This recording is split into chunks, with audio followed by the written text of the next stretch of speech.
This video contains strong language not suitable for all audiences. Viewer discretion is advised.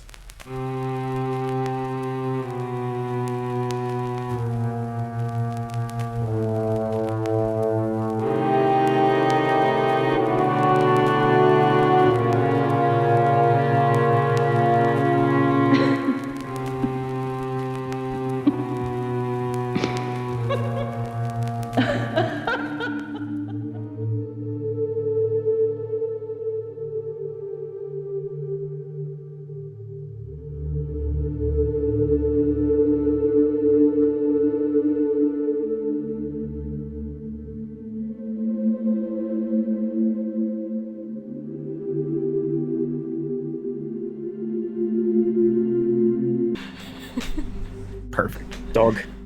So, hi everybody, and welcome back to another week of 5% chance of disaster, mayhem, and catastrophe.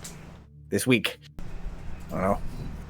Actually, this week there's a 5% chance that this is the last time you'll see this apartment because I'm moving. Yay! Isn't that a more than 5% chance? So isn't that like 100% chance? Maybe.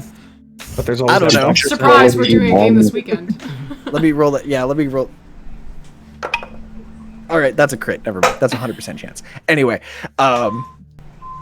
so when last we left off, you've all been reunited after a rather exciting 24 hours or so. Y'all have regrouped, and after some conversations with at least one deity,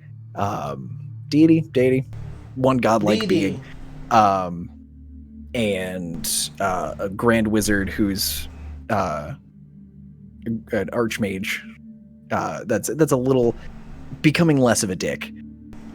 You guys have most of you have made your way back to the Twist and Shout. Thalia returned to the Brotherhood to report to the head librarian and turn in several of the 17 identification tags from the missing Brotherhood members. And Ronan snuck away from the group on a hunt, to put it politely. And the last we saw of him, he was hulking his way through the sewers with his weapons in hand, ready to cause a bit of a ruckus. So we'll start with Thalia.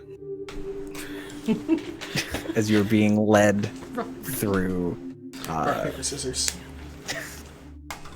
Thalia, as you're being led through the halls of the Brotherhood by the same gentleman who you met in the doorway, or in the lobby, and he takes you through some rarely used passages and up a lot of stairs towards one of the higher levels of the Brotherhood complex.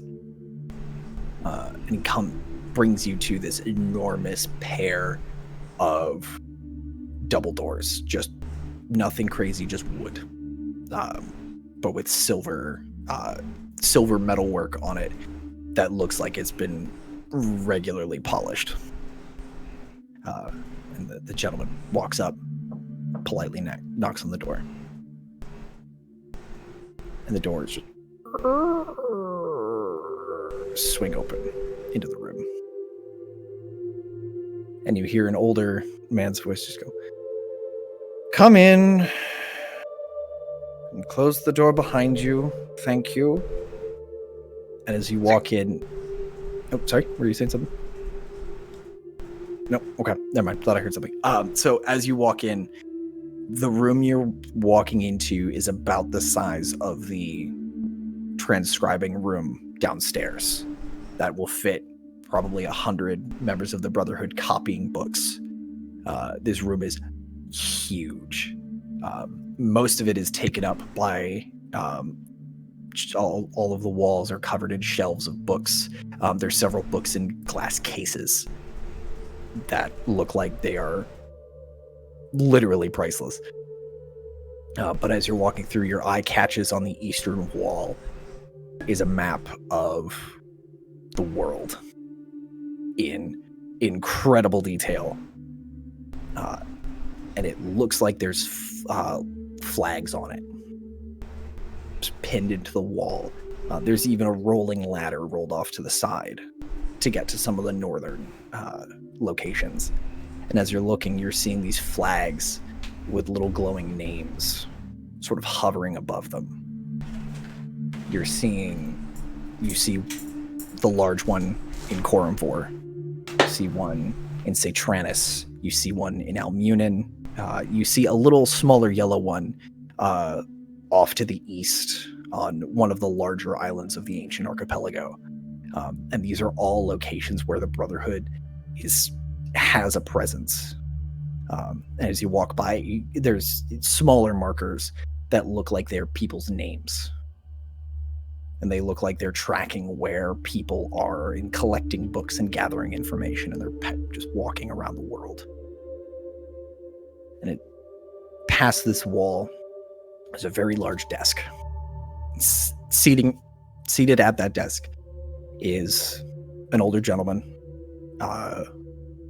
clean-shaven, shaved head, looks kind of like a stereotypical monk, except the plain gray robes that he's wearing, while they look like something other Brotherhood acolytes wear, these are incredibly fine fabrics, incredibly well tailored to him, but still very simplistic.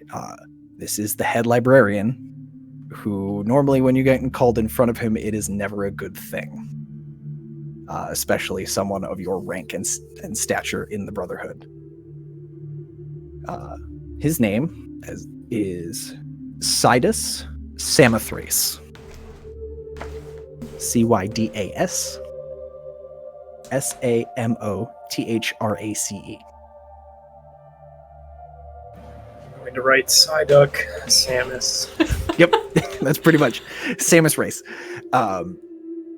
And he's been running this Brotherhood office. From the rumors you hear, he's the guy they dug out of the basement and gave him a job here, and he's worked his way up through the ranks over an untold number of years. And mysteriously, there's no, either as a joke or there's just no record of him joining. He's just always been there. As he walks in, he goes, "Thank you, Petrea, for bringing this to my attention. If you could give us the room, please. I would like to have this conversation in private and to not disturb the record." Petrea turns and gives him a polite bow and almost silently just scoots out the door and shuts the door behind him. And once the door shuts, Cydus kind of slowly stands up and goes, "I'm sorry for all the trouble this has been. Would you like anything to drink?" No, and I'll bow. Just No. I understand this must be a little awkward. Please take a seat. And he motions to a rather comfortable chair, a pair of armchairs sitting in front of his desk, with a small, what looks like a writing table. Except this writing table's about 4 feet high. So it's right at when you're sitting down, it's just under eye level. It comes basically like right up to the edge of the desk, but it's seated kind of in between you guys.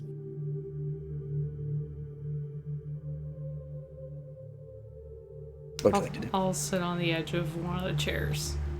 Okay. As you're taking your seat, he comes over and he has a pure black quill and a ream of paper and a purple inkwell. He brings it over and he sets it up, and it's a very slow, methodical process, and it gives you a moment to really embrace the silence that's happening in this room. This room is so quiet.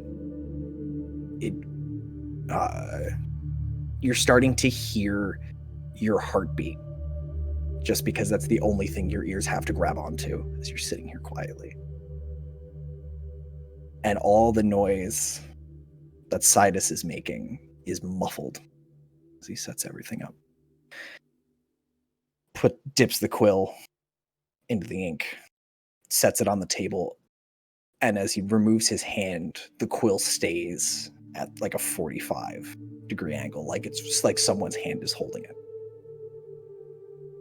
He walks back to his desk, sits down, and now this time when he speaks, his voice rings in the room. There's this ring of command and ceremony.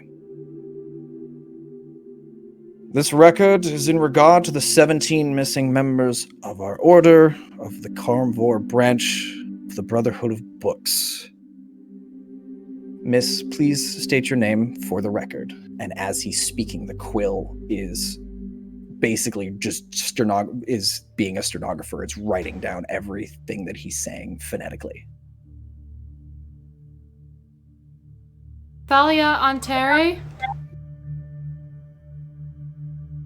Thank you. Now, you say you have identification of the missing 17. Is that correct? I do. How did you come by these? While exploring the site of the recent explosion near the mayor's mansion in the upper crust,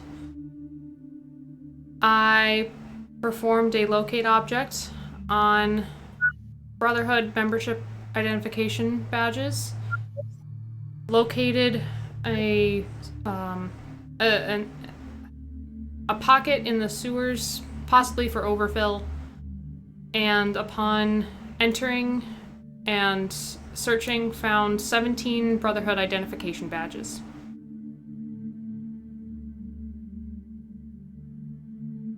May I see them? Of course. And I'll put them up on the table. On the table Or with the the desk. quill? The desk, sorry. Yeah. Okay. And he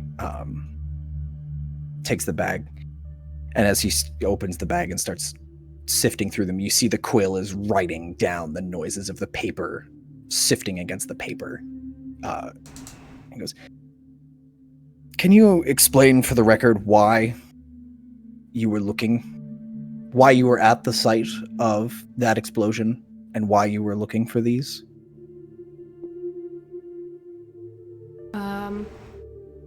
Days prior, I had been one of the Brotherhood members attacked. Likely would have been kidnapped had I not fended off my attacker. And from there had been tasked with a series of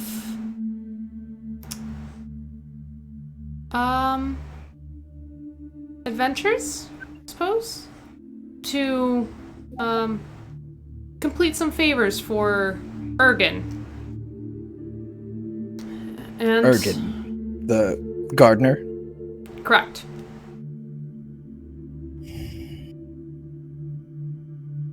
Do you know why you and the others were targeted? I can theorize, not provide exact reasons.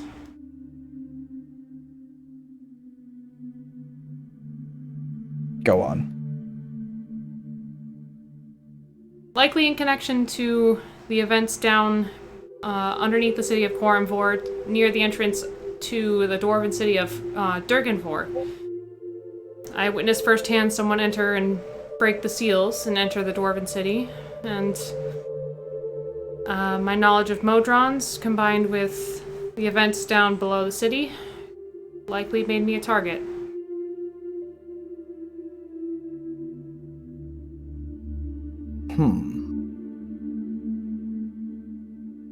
Do you know where these other Brotherhood members might be?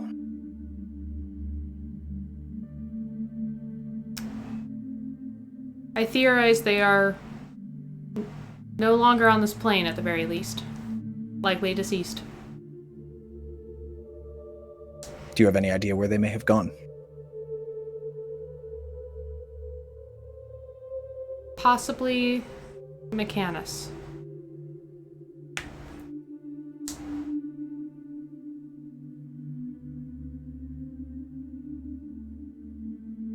Does anyone else know about this? About what? Finding these identifications and where they might have gone. Several members of my adventuring group that I've recently been working with were present when I found the badges, and they have been, well, I showed them to Atronix, since he is a member, I believe, correct? That's correct. Since he was the closest superior, I had shown him the evidence on site.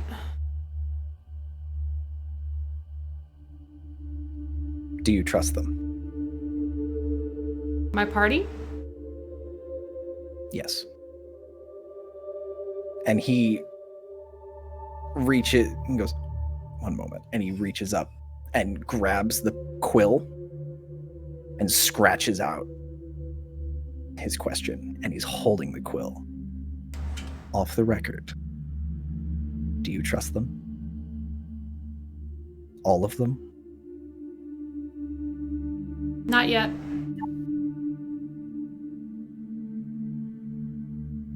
Why is that? The majority of them I've only known for a matter of weeks. There are still some things I have yet to learn. Many of them I feel withheld information. Are there any among them you do trust? Yes. Who? How is this relevant? If I may ask.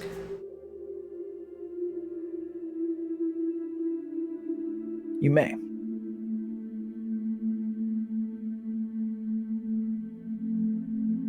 But I don't need to give you an answer.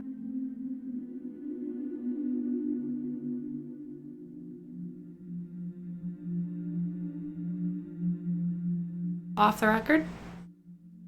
And he holds up the quill. That's like, it's twitching as you two are speaking, but he's holding the nib. Off the record. Ronan? Lythar.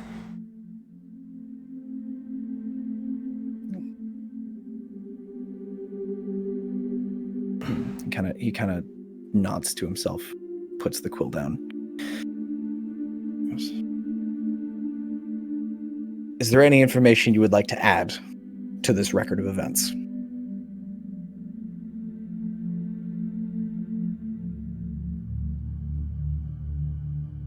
It is possible my reasoning behind the whereabouts of the potential 17 missing Brotherhood members, or their nature of, or their cause of death, I suppose. We discovered at the center of the explosion was a connection to the Primus. A Primus pool, if you will. Are you familiar? I know the stories. You're saying that there was a connection to the Primus's wellspring on this plane of existence. Confirmed. Confirmed connection.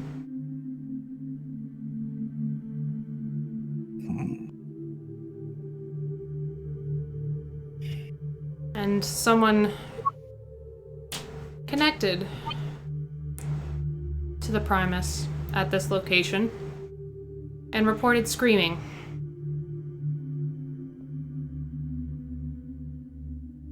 And for the first time, you see his very calm, professional, interview demeanor kind of crack for a second. He goes, "You're telling me that someone connected to the Primus's wellspring survived and heard screaming? That is correct. This doesn't have anything to do with the large automaton that made its appearance outside of the Brotherhood complex the other night. I can only theorize, of course.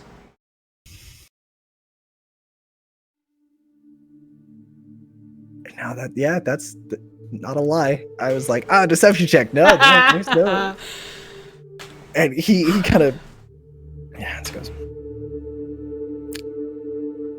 I'll hold on to these, if I may. Of course.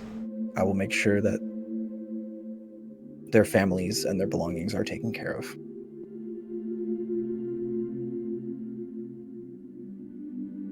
Thank you, Miss Thalia, for your service.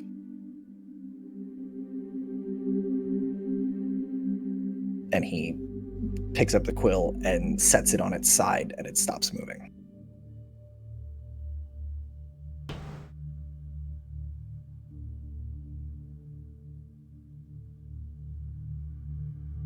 May I add one more thing?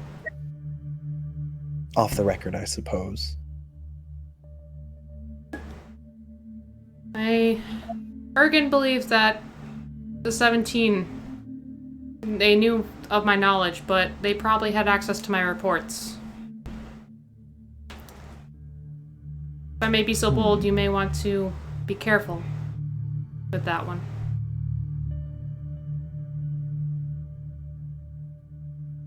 As this is an ongoing investigation, this information will be kept, well, strictly on paper.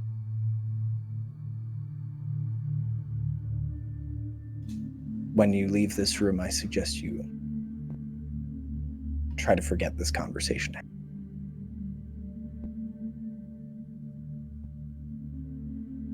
Is that understood? Yes. Very well.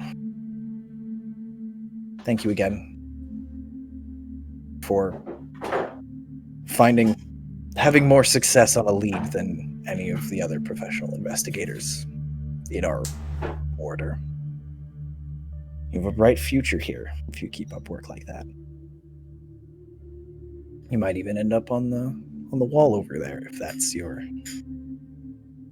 where you'd like to go.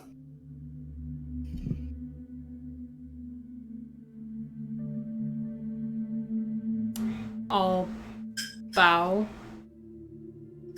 Take one more look at that map.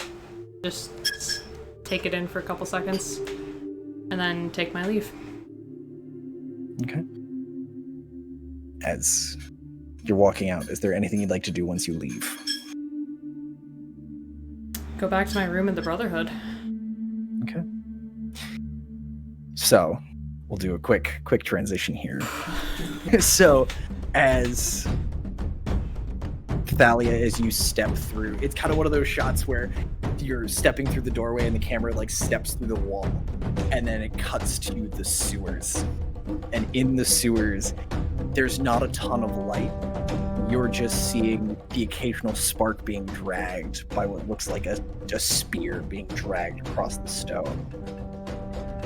And the figure carrying this spear is kind of he's moving with a sense of purpose. Ronan, do you want to describe how you're feeling in this moment? Angry. I am a meat freight train looking for answers. I'm mad that I don't know the questions I want to ask, and mad that I don't know the answers to those questions. Okay. Very important question I have for you. Yes. Are you raging? Not yet. Okay. So I'm also as you're trying to figure out what volume to put this music. I think I figured it out. off is the correct answer. So as you're walking and moving, your heartbeat sounds like a drum in your ears. This heavy thudding cadence, and you're feeling your blood rise, and you're kind of like you're seeing just nothing but the tunnel in front of you and the map that you saw leading to where this rat was. And as you're moving, there's a couple of things. You see things jumping out of your way as you're coming down these tunnels. You're seeing shadows of things moving off into side tunnels because you are, I'm assuming, not hiding your approach. No. You're effectively like killer crocking your way through. You're just the biggest, scariest thing in the sewer. And as you're walking, you see a couple of rats. Not rat men, just large rats sitting in the sewers, and they're crouched over what looks like a body of some kind that they've been gnawing on, and they're not. They're blocking the entrance. They're not looking to move. What do you do? I would like to run through them. Okay, give me strength.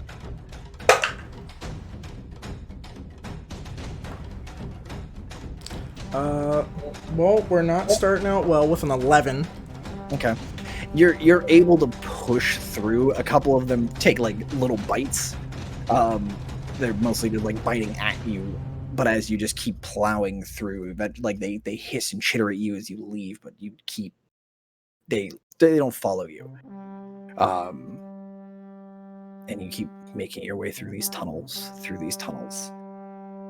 and you come to a fairly large cistern, and the map has you going straight through it. But there's no it looks like some of the walkways here have crumbled into the water itself. Do you want to try and jump across? You can try to swim through it. I'm gonna try to jump. Okay. Give me 3 athletics check, please.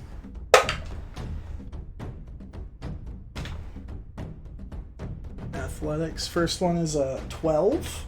Okay. Next one's a nat 1. I'm using my other d20. Next one's a 12. Oh, okay. So you keep this pace, this heavy pounding pace, and you're stepping, and you make the first step, and it's fine. You see another spot, and you kind of jump to it, it's fine. On your third step, you slip, and you fall into the water, startling something in the water. And as you turn to try and swim your way to the shore, you see an enormous crocodile swimming towards you with its mouth open. Can I stab it in the mouth with my javelin? Absolutely. Give me an attack roll. With advantage. You're angry. I'll give it to you at advantage. Well, I'll keep the first one. What's my big javelin?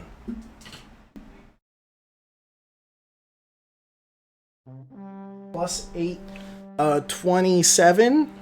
Cool. Let me look at the. Plus 8s are fun. I know. I'm looking at it. You effectively you see it swimming towards you, and you just line up your spear and stab, and just go you skewer this thing from front to back, and it's like it's you just like, and it's I'll growl at it. It's not having a good time on your spear. And as you crawl your way out of the water and shake this thing off, it just kind of flops back into the sewer and floats away. I continue. Keep going, and you're finding more and more signs of things, especially with fresh crocodile blood on your spear. Things are smelling that and going, I don't necessarily want to tangle with this. Give me a perception check, please. I think perception is plus 0. Yep. Yeah, 18. Okay. You're moving, and as you make your way through the cistern, you keep moseying your way through the sewers. Mosey's a bad word for it. You keep stalking your way through the sewers. And you find the pathway that the others had mentioned. And you walk through that cave and you find the body of a rat man curled around a piece of glowing green stone. And he's dead. Like dead? Stone dead. I'm gonna stab him. Okay. When you stab with that spear, it punches through the skin like paper, and the bones. It's not just because of your strength. This body is. It looks almost desiccated. You you stab and you break through the bone, through the skin, and stab into the floor below it. And I see no other traces. Give me another perception check, please. Natural 20. You think when you stab, there's in the space between your heartbeats, you hear something scuttle behind you. I charge it. Okay. What are you looking to do as you charge? Are you just sprinting towards this thing? Yes. What are you attempting to do? Get it. Kill. I don't even tackle. know. We'll go with tackle for now. Okay. I don't know what it is yet, so I'm just running towards. You turn and you're sprinting towards it, and as you are right next to this thing, when you look up and see, you see a rat. You see that long nose and the big ears, and this one looks like it's wearing. It kind of looks like a potato sack, but it's got pockets. It looks like just normal everyday wear, and it's looking at you. And as your 7 feet self is charting this thing, it looks terrified. I tackle it. Okay. Yeah. Give me a natural 20. Perfect. Great. You smash this thing. And do you want to be on top of it? Do you want to pin it to the wall? I would like to be on top of it. Okay. So you smash into this thing, and it bounces under your weight, but you manage to carry it with you, and the two of you skid along the floor and end up with it pressed up against the wall. It's like, and it's still staring up at you, wide-eyed, not saying anything. I'm gonna kind of grab its chest fluff and go, "Where's the rest of you?" Roll me an intimidate check real quick. Natural 1. At advantage because you did just tackle this man to the ground. This is too good to nat 1. I'm sorry. Intimidation. 7.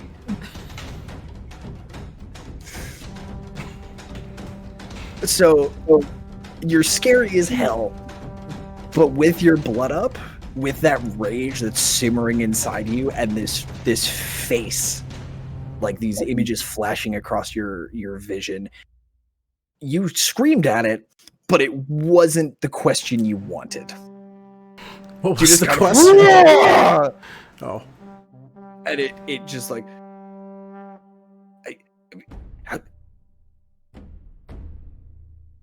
why? What did you do to him?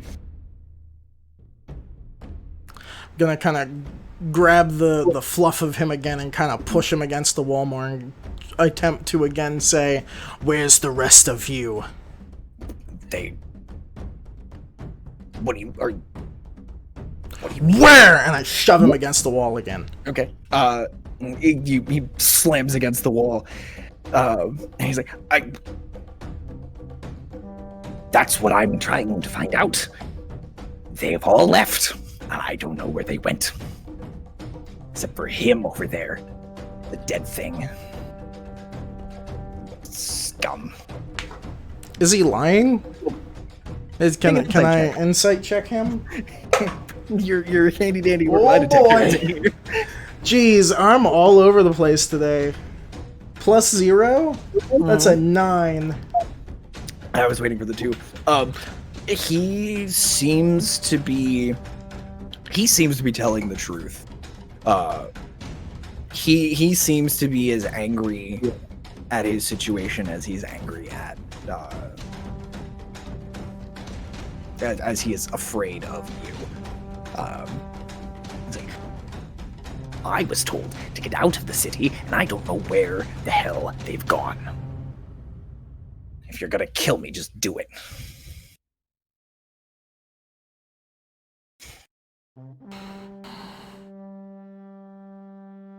Boy.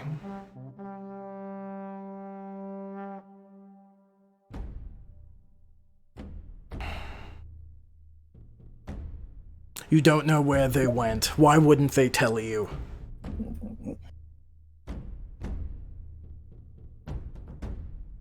Well, they told me, and then I forgot. Then try to remember. And I'm just gonna push my hand on him a little more. In on his chest. Mm-hmm. Okay. He's like, well, there was supposed to be note, and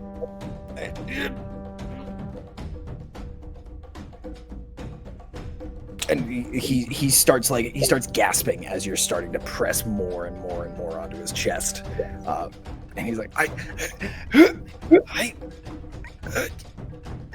North. That's all I. He starts swatting at your hand and trying to pull your hand away from his chest, but you have him pinned to that wall, and you're squeezing. North is all they told you. That's all I remember. The claws start digging into your hand, but you don't feel it. You see the scratches of blood, but you don't feel a thing. You're looking into these beady eyes getting wider and wider and wider as he can't breathe. I'm gonna leave my hand there. Just at the same pressure? Mm-hmm. Okay. As the DM, he will, he's going to pass out if you keep your Pass out or die? Currently pass out. If you keep holding past passing out, then he passes on. I would like to make him pass out. Okay. And he eventually, the scrabbling hands, he starts scrabbling up towards your arm, and you see, there's almost pleading in his eyes, but there's no mercy in yours. And eventually, he keeps scrabbling and scrabbling, and then he just kind of peters out and slumps over on your hand. I'll release the pressure, but I'll continue to hold on to him. Okay. You now have an unconscious rat by the scruff of his chest. Do I have my hook chain? Your chain? Yeah. Yeah, I think we said you took that. I would like to make myself a little rat knapsack and tie him up with my hook chain. Okay. Do I have to roll anything to see how good I can... I feel like He's done it from once your before. last encounter, I have tied up a you've done rat it before. Also, I feel like you're angry enough that you're not concerned about it being comfortable. No. So he is well and truly secured to your back. Okay. It's very to go back to our Star Wars jokes. It's C-3PO and Chewbacca in Empire Strikes Back. Okay. He's well and truly on there. I would also like to remove the head of the dead rat and take it with me. Okay. That I'm not even gonna make you roll for that because are you grabbing by the head, by the ear? What's your By the neck. Okay. I wanna predator this. So yeah, you put your foot on the chest, grab, and you pull, and the whole thing just, you don't get the whole spine because it just cracks away. The bone it's ossified in a way that it's incredibly brittle. But you kind of crumple in the skull a little bit with your fingers. But you now have a desiccated rat head, and an unconscious rat on your back. Okay, and there's nothing else in the area? There's the piece of green glow that he was holding. I don't have anything that can scoop that up. And You have 2 hands. I don't like glowing things. So Is that on your character sheet? it's not. That's a personality trait. So, okay, you do know that Atronix is on his way On his way where? to near here, because Thalia gave him the information that there was a rat down here. Okay. I'll leave the green. Do I know that Maury has stuff called green glow? Was I don't- with him at that point? Don't believe so. I think. Okay. I'm just gonna leave it there. Because I don't know what it is. Okay. Okay. And are you trucking back to your stuff? Yeah, I'm gonna truck back to the stuff. Okay. As you're making your way back, a little more delicately this time, you hear human voices coming from the tunnel in front of you. Is there anywhere to hide? Not really. Okay, then I'm this just is gonna a little- keep trucking along like my large, imposing self. Okay. And as you're coming back through this darkness, you're starting to see more light coming through the grates in the ceiling, letting some daylight in. And as you walk forward, you hear 3 voices bickering. And it sounds like as you're getting closer, they're arguing about who gets what of their cut. And as you come up the tunnel, you see 3 figures silhouetted by a torch. And it looks like they're haggling over the contents of a couple of bags. Are I they- haven't noticed yet. Are they people? There is a human. There is a human. There's probably a half elf, and what looks like either a dwarf or just a really short, or like half dwarf or just a very short person. Do I recognize the bags? As you give me perception check because you're a little far away at this point. 10. They don't look familiar. They just look like coin purses or like just somebody raided their stuff. Okay. I'm gonna keep going forward. As you get closer, the one is facing down the tunnel. The other 2 have their backs to you, and it's the shorter, the half dwarf, and he looks up and he goes, "Hey, buddy, scram! This doesn't concern you. Get out of here. What doesn't concern me? What we're doing right here. You think you can muscle in and take our money? No. Go back the way you came. Where'd you find the money? We earned it, right, boys? Yeah. We earned it. Yeah, we earned it. Are they lying? Give me an insight check. At advantage because there's actually. Well, the first one was a 19. Okay, cool. So you're pretty sure that they're saying they earned it because they stole it? So they're telling you the truth, but they look like guys that just like basically mugged somebody. A couple of somebodies on their way out. Okay. I'm going to slowly put down my rat knapsack and put down the rat head and go, well, I think you need to unearn that. As you lower the rat, the half-elf turns and goes, "What the fuck? What's this shit? What are you doing with him? You let him go." Why? I don't know what fucked up shit you're gonna do to him coming out of the sewers like that. Like, what are you gonna do? Sell him somewhere? Do you know him? No, but you don't just chain people up like that. That's fucked up. This is a rat. This isn't a person. You know, what are you gonna do? Sell him? I have some questions for him. All right. So you're just gonna drag him out of here? Yes. And you, all right. And you want us to unearn a hard day's work? Yes.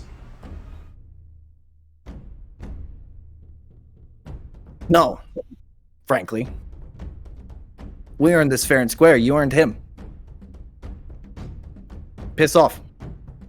I would like to rage and swing Meryl swing right at this guy's neck. Okay. Roll on the rage table for me. That is an 8. I don't know what that does because I don't have that monitor on. Give me a second because I have it. I literally had built a table for you, so I have it handy.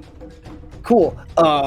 So as Rodin pulls his sword back, your chest starts to glow, and just all of this, the rage, the energy that you've been feeling since you walked when you walked away from Atronics, finally boils over and forms this sphere in your chest, and there is a blinding flash of light. And they're just gone. Oh. Unibeam. You just, this brilliant red cannon just lances out of your chest, and they just are just gone. You're scaring me, Chris. It's disappointing. I'm gonna. Is there anything of them left? Yeah, the dwarf, the half dwarf, you caught like here up. The other two you caught like right about the middle and vaporized most of them. There's still some bodies, just not a lot. You're still like, you feel the familiar pulsing of magic, but you feel a little more controlled now. Like you let fly that huge initial burst, but you're starting to like, now that you're fully enraged and you feel that magic pulsing through you, it feels more normal to what you're used to. I'll collect whatever they were bickering about, collect my rat knapsack, and continue on my way. While passing the remnants of the dwarf body, I'm gonna kick it. Okay. You grab like, it ended up being like 45 gold in mixed coinage. It wasn't really a ton of money. But as you walk by, you kick the body and it slams up against the wall. And you make your way out through the sewers.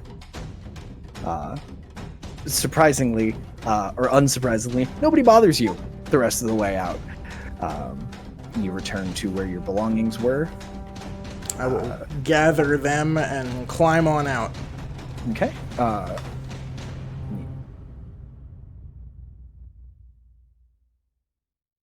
Okay, so yeah, you get all your stuff back, and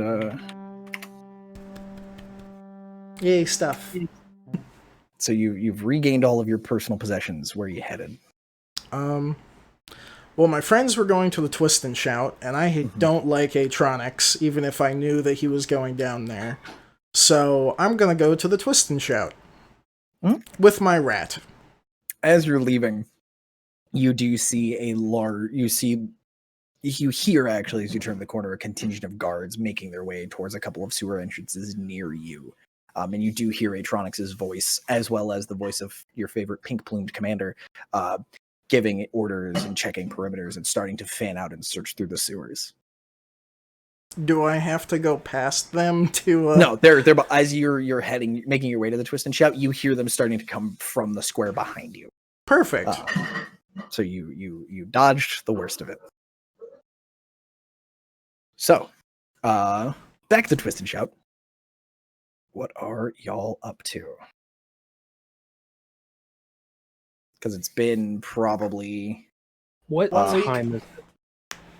It's been... no, it is... You got out of that mess at like 3. It's probably coming up on 5 o'clock or so. PM, right? Yes, 5 p.m. I don't feel like I should have to ask, but sometimes No, you guys got your full 8, and that puts you up at like noon. So So yeah, what's everybody doing? Tell me what y'all are doing. I mean, it's 5 o'clock. I'm gonna sit at the bar and have a beer and smoke my pipe. Continue having beers. So many beers. Did you say 46 gold is very Yes. important? No. 46 gold in various coinage. When you told him the 46 gold, I looked at how much gold I have, and in Chris's campaign, which has been not even a quarter of the length. Oh, we've I been just doing shower you guys with shit I constantly, have- and everyone's like, "Does anyone want this cool magical thing?" No, I guess I I'll have- fucking leave it here. I'm like, I have I- more than I double sell the amount of myself. gold on my other character. Just gotta slowly reel them in with stuff. He's spoon feeding us. I'm gonna be. We were at a table, I think, right? Because we were discussing like what we were gonna do. I thought isn't it all of us except Thalia and Ronan? Yeah, I think you guys were believe having it the is, yes. macro microcosmos Yeah. discussion with Robbie. Yeah. Robbie had just mentioned that like you guys might have to travel across the world to see if there are Ears. there's English is hard. If there are spots like the one you found in Quarrenvor all across the continent. Yeah, so since that conversation happened, I'm just drinking my beer, smoking a pipe, kind of wide-eyed, like, what the fuck is happening? Trying to wrap my head around all of this. Okay. Cool. otherworldliness. I'm gonna go to Go to what? Lythar. Okay. Yeah. I am sorry. I would like to apologize. Apologize for what? I believe when you mentioned the dragon, I brushed it off. I was enwrapped in a discovery I believe I had just made. But the dragon is important as well. Would you like to kill it? Robbie, you do not need to apologize. Just like you, I was enthralled with killing the dragon because I also had recently discovered why I also would really love to kill this monster. So, no need to apologize. I think as a group we need to discuss what we need to do without turning into a dragon's dinner or getting lost in I have to be honest, I don't really understand this stuff you're talking about. It's pretty cool though, but it's very confusing. I would. Lost you in the middle of that. Is there an ice Other cream? than the ice cream. I was saying ice cream! Ice cream In the- dragons. Mom! Here The a ice very- cream man is coming! in the streets while y'all are talking, there's a very loud chorus of like obnoxious children's music being played by like 3 minstrels on a tricycle. And there's a horde of Minstrels on a children chasing them. tricycle. Please tell me there's a picture of that on the internet. If someone should make that, please. Minstrels on a Tricycle is my new punk band.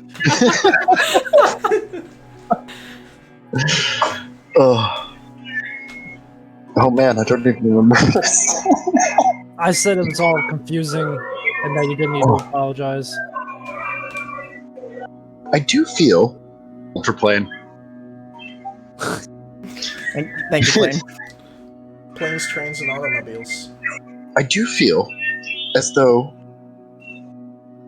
our mission coincides in this. Core disappeared down there as well. And he, as commanded by the Primus, at this point I assume the Primus, is an anomaly. And you want to eliminate the anomaly, don't you? Most recent orders. Deeps, you're muted.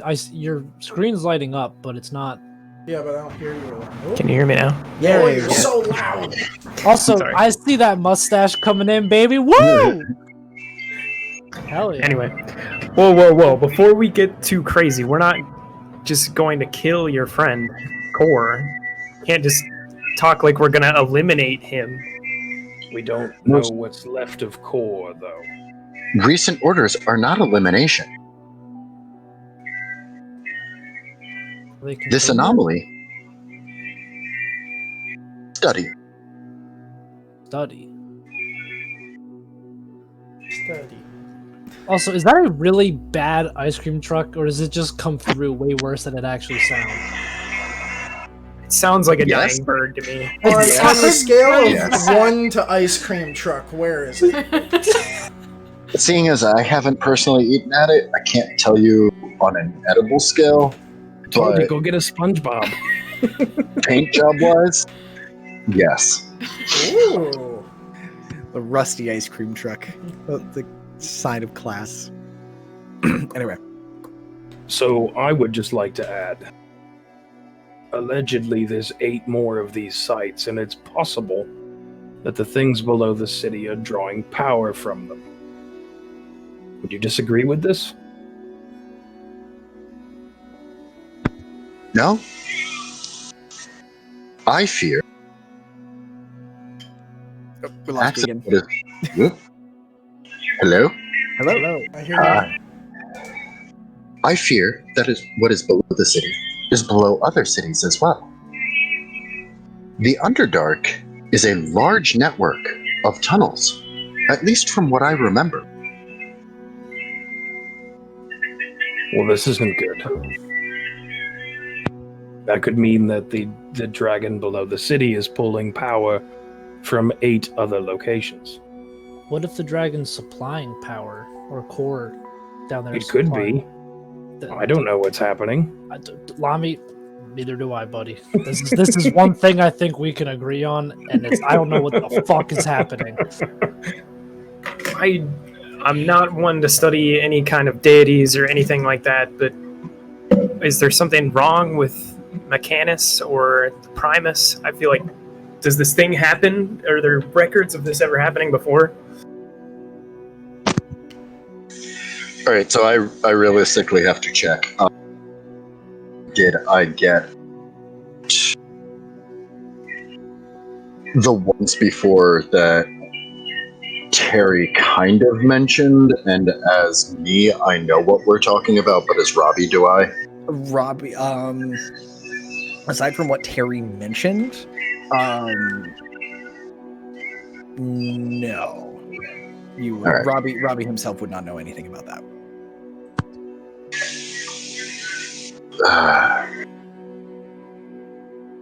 Insufficient data.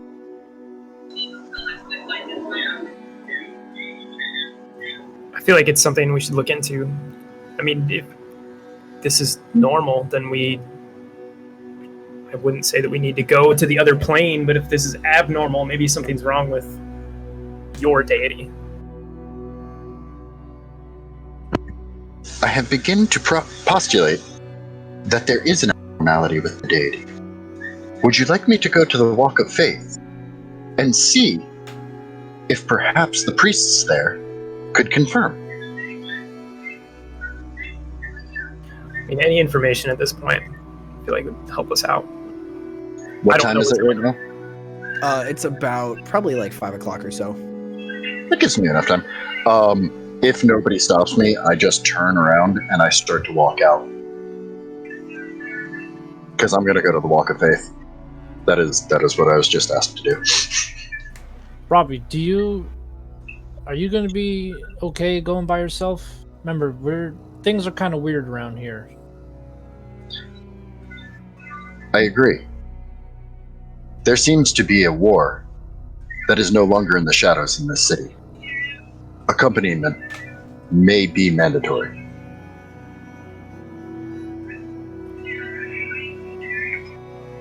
I mean, I'd be down to go. I don't have anything better to do. Yeah. If we're planning on leaving the city, it may be best we disguise ourselves as best we can.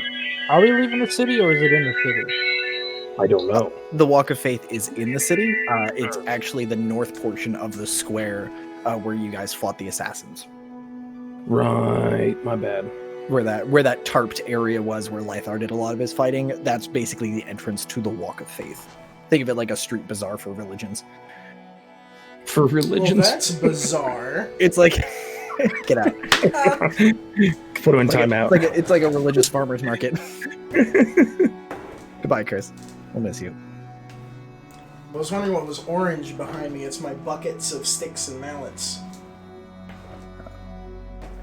Buckets. So, Buckets. is anybody tagging along with Maury or with Robbie? I'll go, think I will. unless you only want... How many people do you want, Robbie? Would too many be too conspicuous?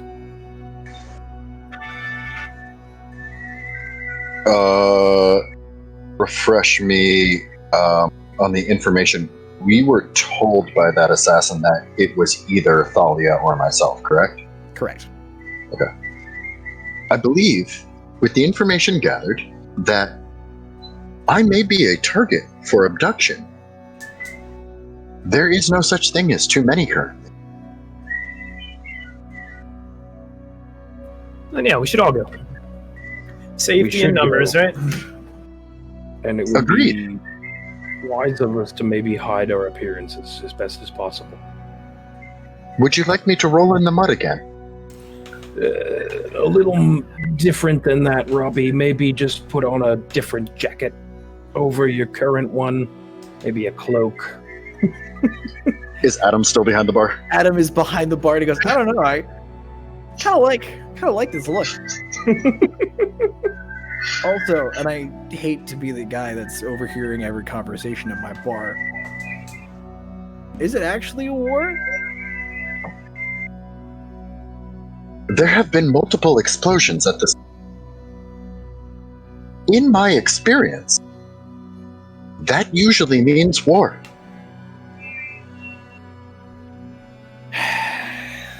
All right.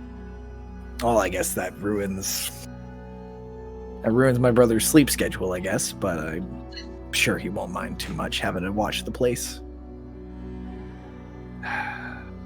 Well, thanks for the heads up.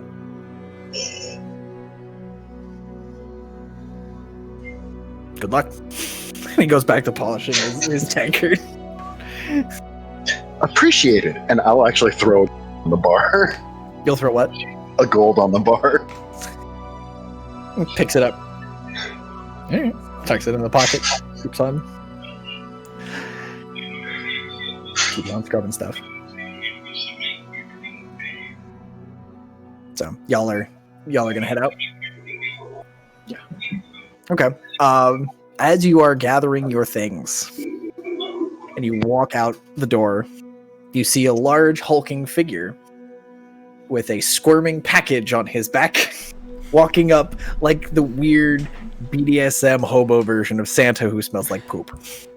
Oh, I do. You did swim in this. You did swim in the sewers. People have been giving you a much wider berth than normal because you have your rat friend is starting to wake up. You smell like poop. You have the skull of another rat, and you just still look angry. And you all recognize the form of Ronan with the beak over one shoulder and the rat over the other, strolling up towards you. And Ronan, you see them all gathered on the front porch or on the landing. Oh, wait. Ronan's coming up to the bar? Ronan is still outside. You guys were making your way out. I don't want to see Ronan before I exit the building. Mhm. I'm just gonna go. Something smells like shit. Cut outside to the 7-foot turd muffin. So you guys spot Ronan and everyone giving a very wide berth to him in the street. Ronan, what? If I walk to him, can I hear? You can see hear the it. rat. Yeah, you can see it starting to like twitch. You see the ears moving behind it. Yeah. Because I have no nose, I'll walk up to him exactly like it's a normal day. I see you have acquired a pet. We are going to the Walk of Faith. Would you care to join us? I think I'm gonna pass on that, Robbie. Ronan, what are you doing covered in shit again? I had some questions that weren't answered, and now I'm going to get answers. Okay, but maybe take a bath first. Are there baths in the Twist and Shout? Yes. Okay. They are not nearly as nice or as large as the ones in at Hannah's, but this is I'm sure if you asked Adam, he would get you a bath. Okay. I'm gonna just go inside with my rat and ask Adam for a bath. Okay. As you guys walk in, you see this rat is like tussed up and looking around, and there's this low squeak, kind of just like this nervous kind of chittering as it walks in. Cora is giving a very unkind look at the rat. Either that or it's the smell of both of them. You're not quite sure, but she's not happy about it. That's how everyone's like, fuck the rat. And in real life, I'm like, I kind of feel bad for this. I'm imagining like I'm like, Chris is a terrible person. Poor Rachel is sitting Making me next to uncomfortable as hell. I was like... There were a few things I was gonna do to that rat that I didn't do because you were here. Oh no. It made me uncomfortable. The whole chest thing, I was like imagining my rib cage getting destroyed. I was like, I've been trying really hard not to look at him so he can just like do his thing. I've been trying so hard. So as the door shuts, you guys see this rat, and Adam looks up and he's like, "Oh, back already? Hi, Ronan. You smell awful." Exactly. Could I? Is there a bath I could use? Or a bucket out back? I'll get you. There's a hose out back that might be more suited for you. That would be lovely. Is that a? He puts down the tankard. He goes, "Is that a pet?" Yes. Is my new pet. I named him Fernando. Fernando. I was expecting like Bobo. All right. Well, Fernando's gonna have to sleep in the stable. That's fine. Can I keep him out back while I hose off? I would hose him off as well. Sounds good. Wait, does the wolf have to stay in the stable? No, she stays with Lythar. This seems like you're being unfair between the proper elf boy and me, Adam. It's not about you, Ronan. She's a clean girl. I'm gonna hose Fernando off. He'll be clean. I'm more concerned about the chains you've got him in. Oh, well, you see, he isn't, trained yet. Yes. Give me... Are you going to train him? Yes. Give me deception check. Right the hell now. I'm not lying. You've stretched that truth about as far as you can. You're gonna train him by punching him in the face. Ooh, 19. Oh my god. Right? He gives you a look. Do I have any pluses to deception? I have a +1! That's a dirty 20!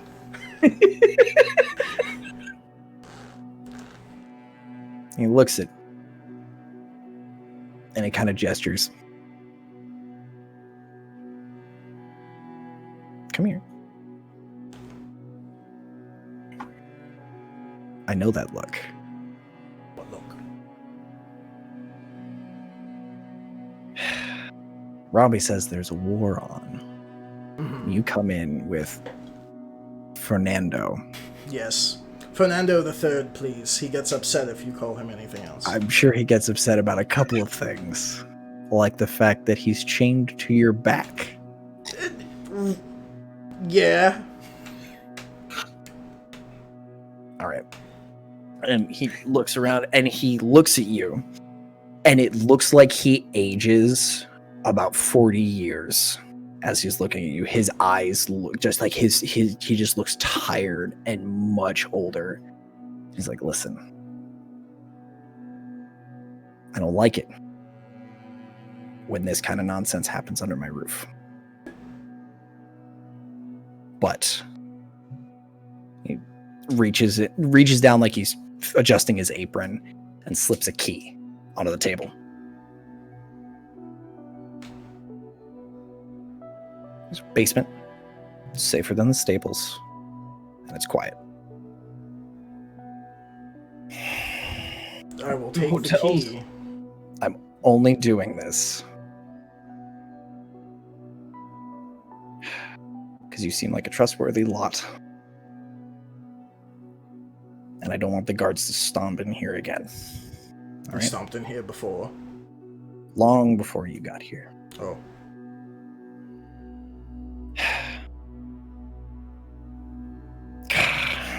Hose off first. Then basement. I'm gonna regret that. And he goes, but he picks up the tankard and he looks back up at you, and it's that, like, when he says, "I'm gonna regret that," his voice sounds much older. The closest thing is like it's Ergin's sense of age. It's just like, it's the voice of someone who's made his choice. He made what he thinks is the right choice, and he's seen it end poorly way too many times. Motherfucker's got a torture room. I'm gonna start going out the back, and I'm gonna look back at him and go, Adam, you might want to see a doctor. I think you have a condition. And I'm just gonna keep walking out the back. As the door is closing, that is the most genuine belly laugh just comes roaring through the door after you. It starts off, it's just like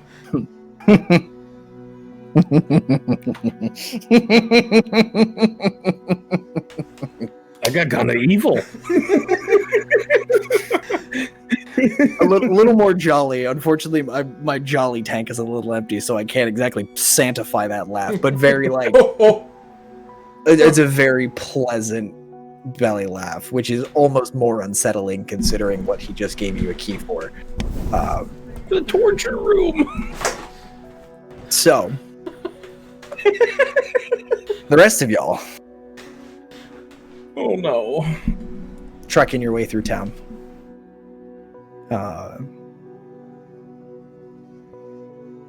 Everybody give me...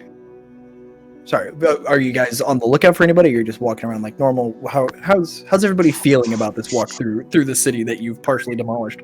Well, Twice. I still have my traveler's clothes that I used to disguise myself when we were Ooh. going up to Red Yep. Man. Mhm. Method Red Man. Red boy. So I was gonna put those on. Yeah, But- we can retcon and say you guys did that before you Yeah, left. Red So, boy's on the I- loose again. I look a little more human. I'm half dull and half polished. Yeah. Including my coat. If somebody doesn't grab me, I'm walking down the street. Like, Can we find a blankie to drape around him or something? Like,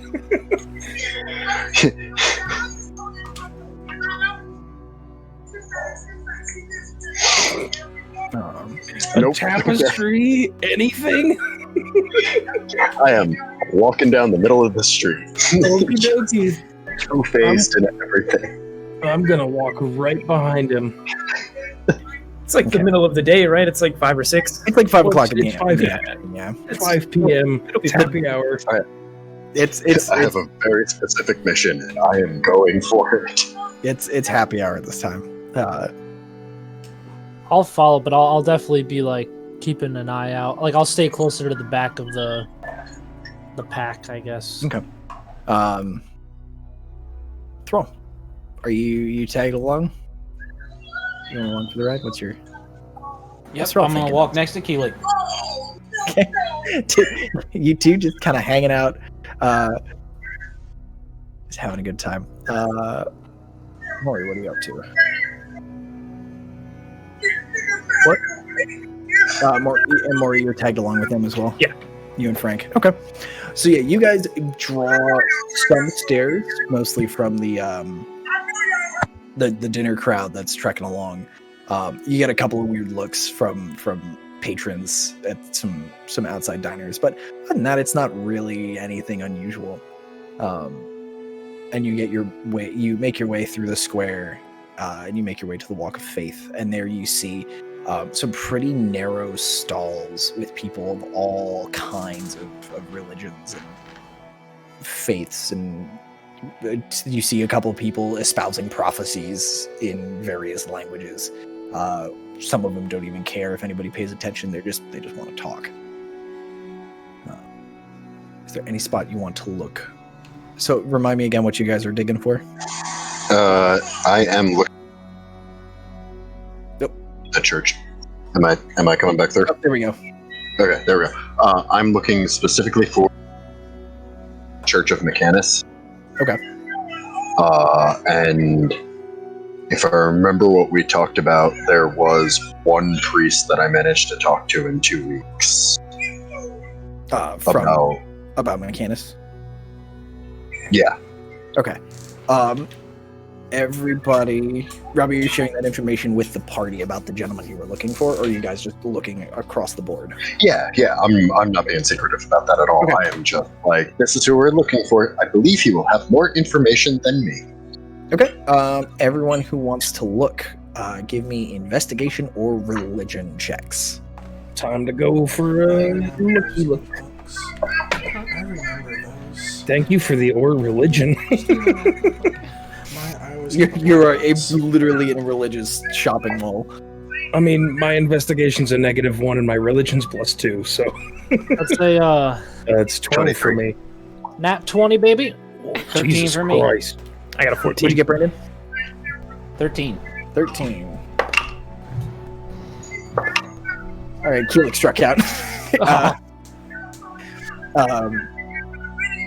So Kendrick, you and Lythar and Cora, as you guys divvy out through the groups, you're starting to run into various groups of people. You are seeing a couple of people that are like, oh, you see a couple of doomsayers who are like, oh, the world will end in 3 days, but this explosion is the herald of terrible things to come. Which, for those of you who read the note from the rat in the sewers, it rings a little closer to home, and it sits in the back of your head that people are talking about a greater doom to come upon this city of sinners. The gods have made this place holy in preparation for them to walk upon this earth, and it's tickling a couple of it's sitting a little weirder than the usual fire and brimstone bullshit. Nonsense, not bullshit, nonsense. So as you guys are walking, Lythar, you and Cora actually find this gentleman sitting basically just kind of chilling on a rug, and you see the symbol of Mechanus on this rug,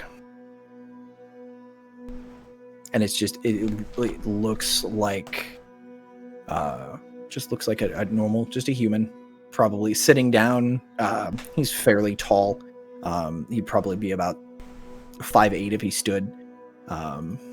Just sandy hair, clean shaven, and he's sitting on this cog and just kind of watching people go by. Not really. He's not unusually quiet. There are some people that sit and just watch as people go by, as you guys have wandered around. But he's just kind of sitting there patiently, just waiting. That's what Robbie has on his hand, right? Correct. You see, and he showed us. Okay, so I'm Yes. gonna be like, Robbie, may I see your hands really quick? Yeah, just stick him out. I think that's your guy, Robbie. Excellent. He's sitting on a rug with that thing. Excuse me, teacher. Hello. It's lovely to Hello. see you again. How are you? That is an interesting question. I believe my gnome friend has a question for you. Oh, that's wonderful. I see. I'm glad you've brought friends over to hear about the true order of things and how the world should be. Can I help you? What is your question? I don't really know. I don't know how to word this properly. I'm not very versed in the whole religion thing, Robbie. If I believe the question that you asked me was, has there ever been any anomalies in the Primus himself? Oh, you're speaking of the errant march. Yes, there is one. We do not speak fondly on it. But there was I am not looking for well wishes. And he kind of laughs and he goes, I'm sorry, I should speak more plainly. I apologize. There was a demon named Orcus. Many, many hundreds of years ago, corrupted the Order of Mechanus. He somehow corrupted the Primus itself and sent the March. You all know of the March of Machines, correct? No. Please, tell me as much as you can. And he reaches behind him and pulls out what looks like an old book. And he begins to read verbatim out of this book. The long and short of it is the March of the Machines is every 289 years. Terry mentioned it as a unit of measurement when you were, I believe some of you were with them in the menagerie. 289 years, the armies of Mechanus, Modrons, Duodrons, all the way up through the ranks of the lower echelon of Modrons, marches across all of the planes of reality and make their way back. No one knows why. And what this man tells you is that one of these cycles was sent on the wrong year. One of the cycles was sent out of sequence, which caused a whole ruckus both on Mechanus and in the real world. Because 289 years, it's like clockwork. It's like a machine, and all of a sudden the machine's gone wrong. And it was because a demon named Orcus corrupted the Primus, and the Primus effectively, he possessed it. And the Primus had to be destroyed so the cycle could be restarted. And the story was that as a group of adventurers destroyed the Primus, one of the two Secundi who serve under him, one of them ascended and became the new Primus and began an entire chain of promotion and ascension through the ranks of Mechanus. Well, that sounds familiar. So this Orcus guy corrupted the Primus. That's correct. Did anything weird happen on this year? Like people going missing, things getting destroyed? Not as far as our records state. The march simply began early. And the Modrons, under the orders of the corrupted Primus, marched through the plains too soon.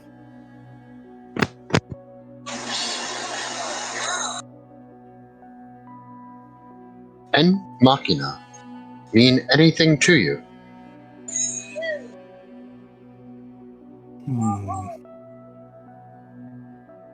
One moment. He starts flipping through his book. Goes, they are a errant faction.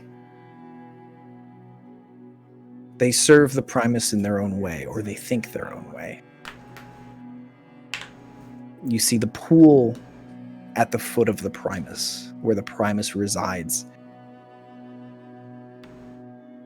is where Modrons are created, where the very souls of these machines come from.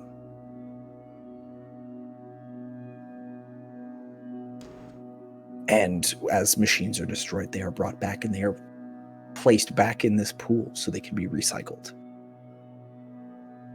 And Machina, after Well, they believe that everyone should experience this enlightenment.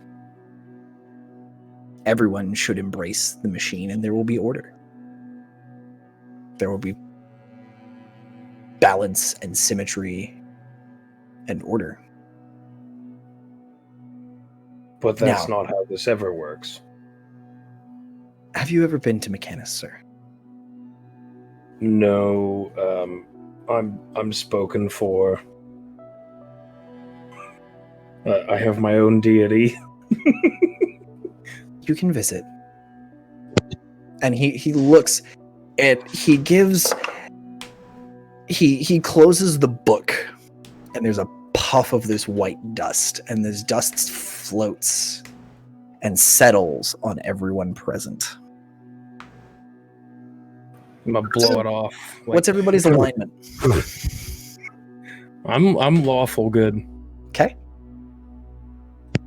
Should be lawful neutral. Mm-hmm. Specifically, like lawful and chaotic is really what we're aiming. I am chaotic neutral.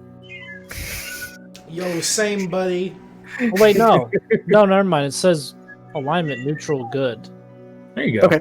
I thought I was- Where the I'm heck awful do I evil. see this? I don't I'm remember. whatever unicorn. Description. This is a weird ask. I apologize. It's in description, I believe. Yes. Let's take. Oh, I I think I was natural or So, chaotic. what's up? You're chaotic. Good. What about lawful You evil? were. I am neutral good. Sorry, Brandon. What'd you say? I'm lawful evil.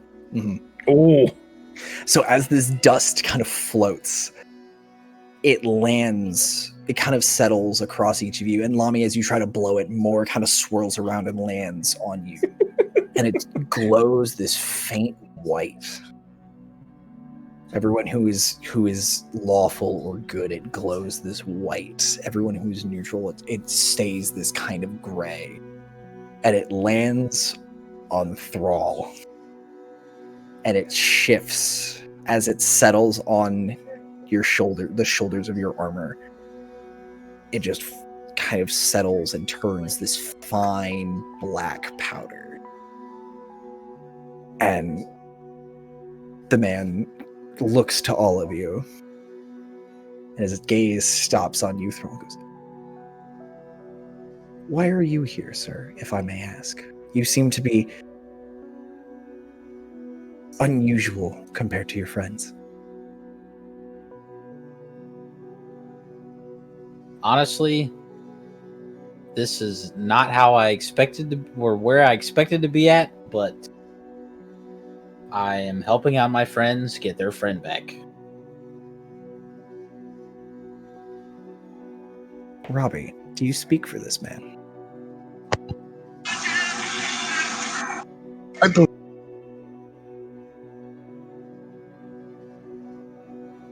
Very well. Though if you were to go to Mechanus in such a state, you would draw an undue amount of attention. I would advise against it, sir. But I suppose balance in all things is important. And if you ever get to see Mechanus, it is pure perfection. It is mathematical order in ways beyond what you could even imagine. Would you like to see it one day? I would like to see it again. Are you returned? No, I've not passed on.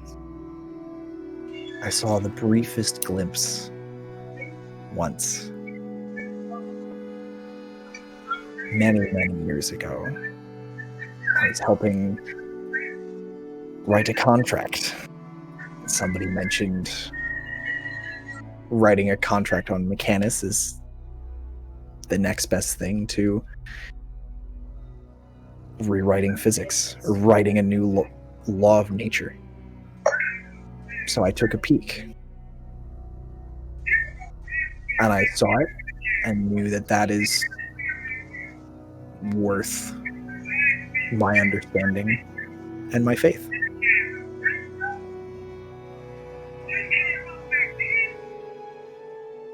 Thank you, teacher. And with that, I'm just going to raise my hands up and make the symbol on my palm. As you raise your hands, he bows his head and goes, "Thank you for speaking with me. I do hope to see you again." I am sure you will. He bows to you and kind of sits back down and just goes back to kind of looking at everyone as they're walking by.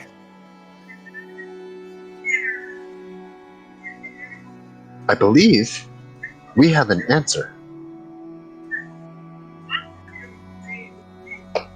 Or a partial one. Shall we return to the bar? Yeah, we should probably check on Ronan. Yeah. Yeah, we should discuss this because Is anybody worried about that? about his pet. Oh, that's He not going seemed to. very angry with the rats the last time that we encountered them together. I don't think he's going to be there by the time we get back. If I'm being honest with you, He didn't break his neck yet, so that's yet. That is a positive. Keelik kind A of casual stroll it is. Keelik leans in and goes, "Wait a second. He's killed these things before?" What? I don't know what you're talking about. And then I start walking. Don't worry about it. Yes. I can't lie, so just Ooh. Technically, I didn't kill the last one. I threw it at Core, and then Core incinerated it. At Well, least that's it makes fine. we're not getting into the You legality of crippled that. You broke a spine. We'll argue. I listen, technically didn't murder it. I only broke its spine. I only paralyzed it and then used it as an accessory, as an attempted murder weapon, but it died in the process. At the very least, that's manslaughter, if not straight up murder. Third-degree murder is still murder. Anywho, Yep. and I think with that legal discussion out of the way, I think that's a good time to take a break. Yeah, I got a piece so bad. Yeah, everyone, Yeah. take a piss. Let's take a 10.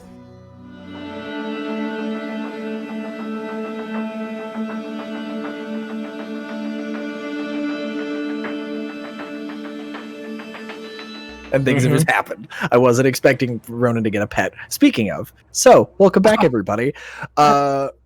Ronan, we're back, and we're gonna jump right back into it because I'm really curious what Ronan's about to do with Fernando III, in that kind of sketchy basement room that Adam had a key for.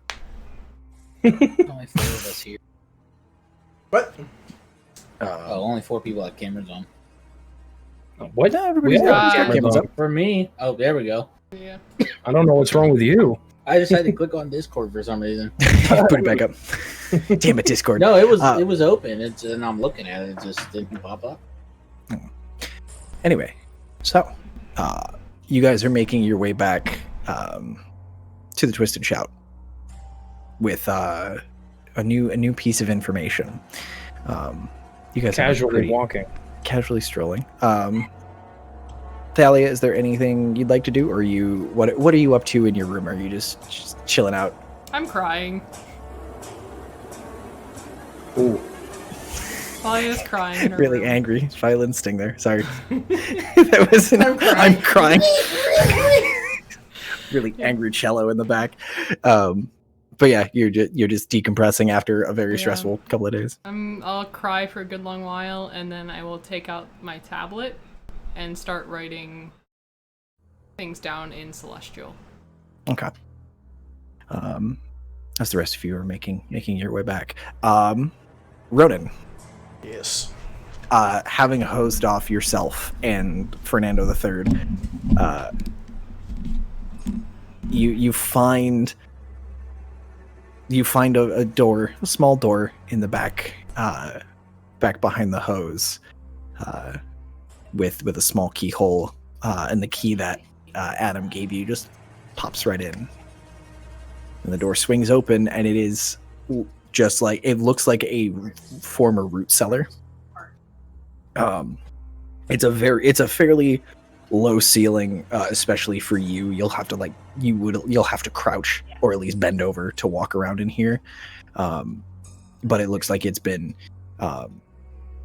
it doesn't look like it's been used for anything in a long time. The floor is pretty dusty, but underneath the dust, it does look pretty clean.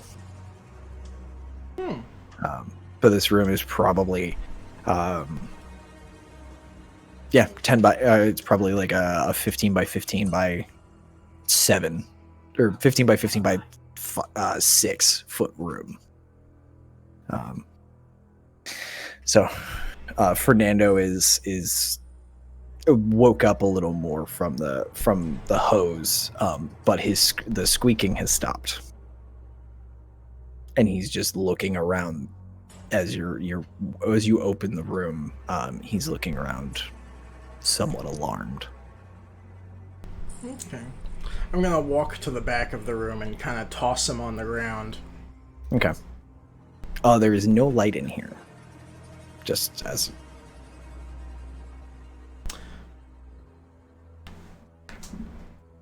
That's interesting.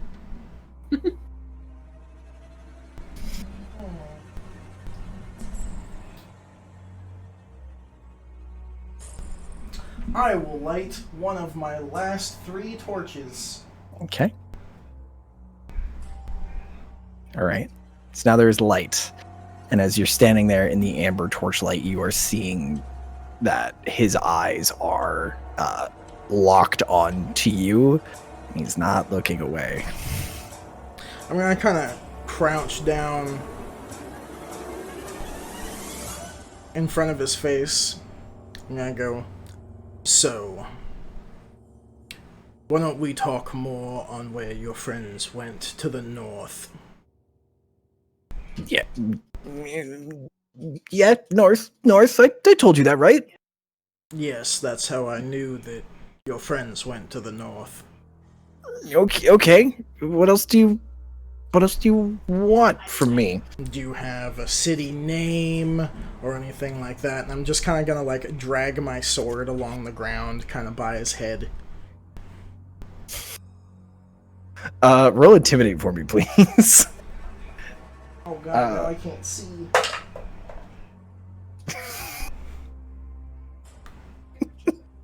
That's a 19 plus intimidate 4. So 23. 19 plus negative 15.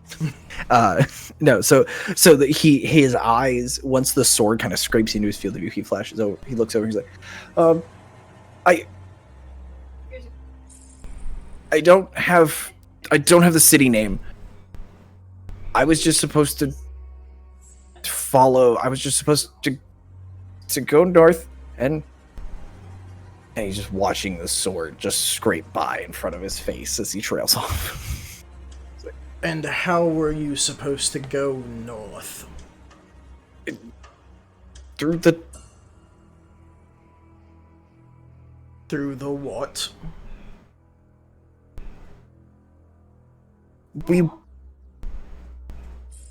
Alright, there's people that we work with. I was supposed to hide in a crate, and we would be shipped up north in a crate. Where were you supposed to hide in this crate? And I'm just gonna keep kind of dragging my sword back and forth. I hide in the crate. Where was the crate you were supposed to hide in? And I kind of drop the torch, kind of at my feet. I was up in Cat's Cradle. It's a crate of food that was going north. And who do you work with that was putting you in said crate? I listen to the Grey Seer when he tells me to get out of town. I should have listened a little more quickly and not gone back, but that's fine. I guess this is what I deserve. There's not... Listen, can I not be chained up? Is that okay? Can I do that?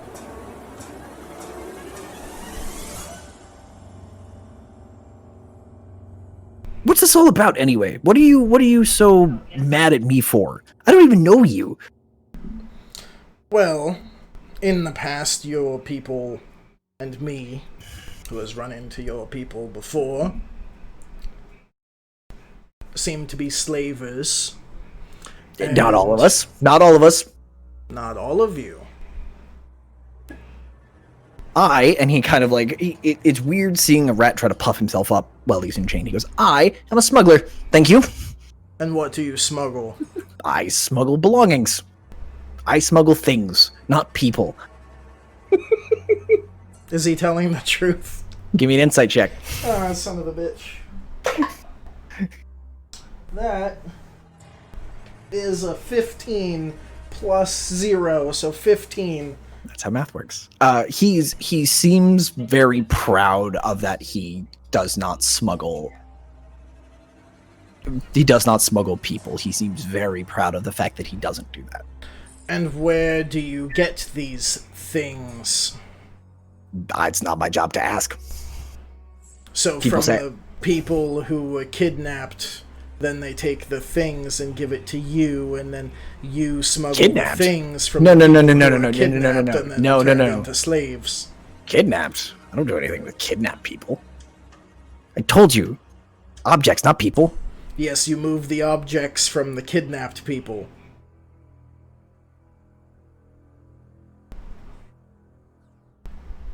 And he kind of rolls his eyes back and he goes, I didn't know if they were kidnapped or not. There's plenty of people that just want to get things out of the city that they're not supposed to have. And I'm good at that.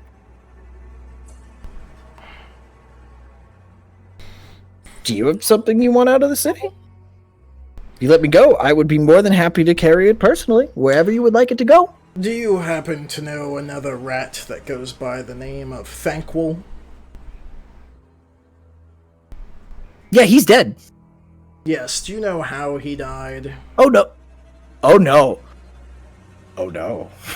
And he's like, tell you what. Thankwell and I did not get along. And honestly, thank you for removing that problem. Because he kept trying to make me move slaves and stuff. And I didn't like it. I told him I didn't like it. And I wanted, and then you took him and you killed him. And thank you for that. You did very well with that.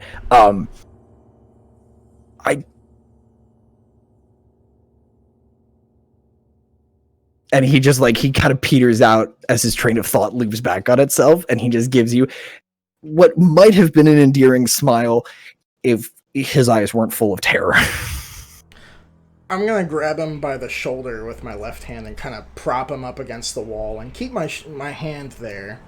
I'm gonna go, do you happen to know another rat named Skiggy? And I'm gonna start to just squeeze on his shoulder. Skiggy? Skiggy.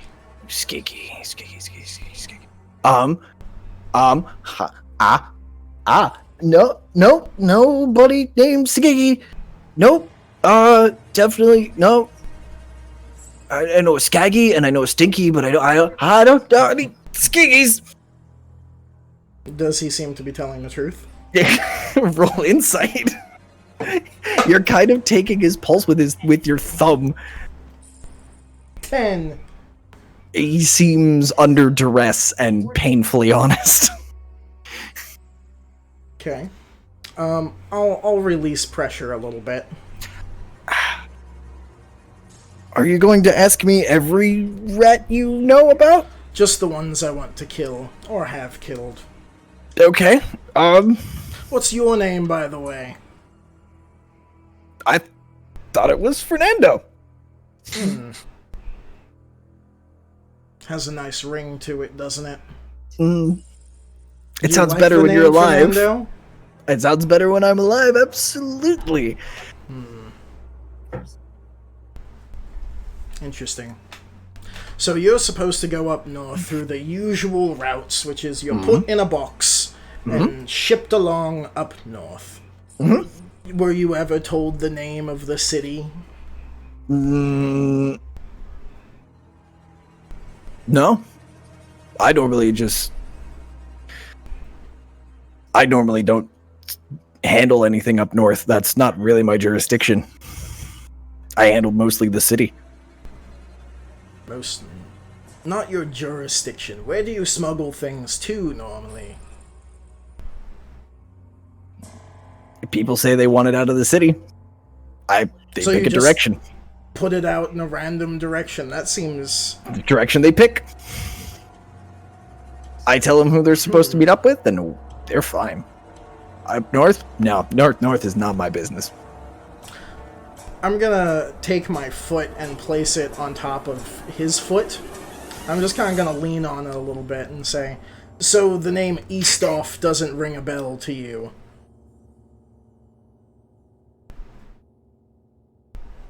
East. Why is it Eastoff if it's to the north?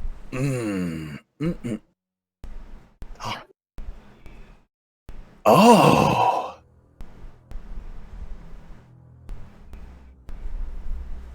Did they? And like through the pain, he's like, Red Tail. That makes sense. Oh, I'm an idiot. He tries to do this, but he can't reach because his arms are chained up because I'm bad at verisimilitude. They wanted me to go to Red Tail. And that is why I don't trade with the North. Because Red Tail is a dick. And who is Red Tail? Does he have a red tail? He's got a red everything, as far as I could tell. He's got a big red tail. He's got big scary horns on his head. Not a nice guy. Do you know any other names that this gentleman goes by? And I'm going to put a lot more weight on my foot. Okay.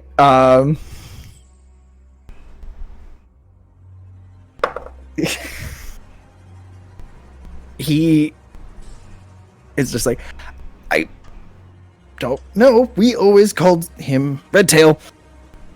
Seer called him Red Tail. Can you let go of my foot, please? No. This is not going to be a fun conversation if this keeps happening. Does the name Keldar ring a bell? Oh, boy, if it makes you stop, it does. I'll stop. Thanks. Thank you. So why don't you tell me about Keldar? He runs everything to the north. I only send things up to him. Nothing comes down the river to me. So it goes up the river. It goes up to him. Up, wherever, up across the mountains. That's where my line ends. You've been quite helpful, and with the intent of knocking him out, I'm gonna punch him in the face.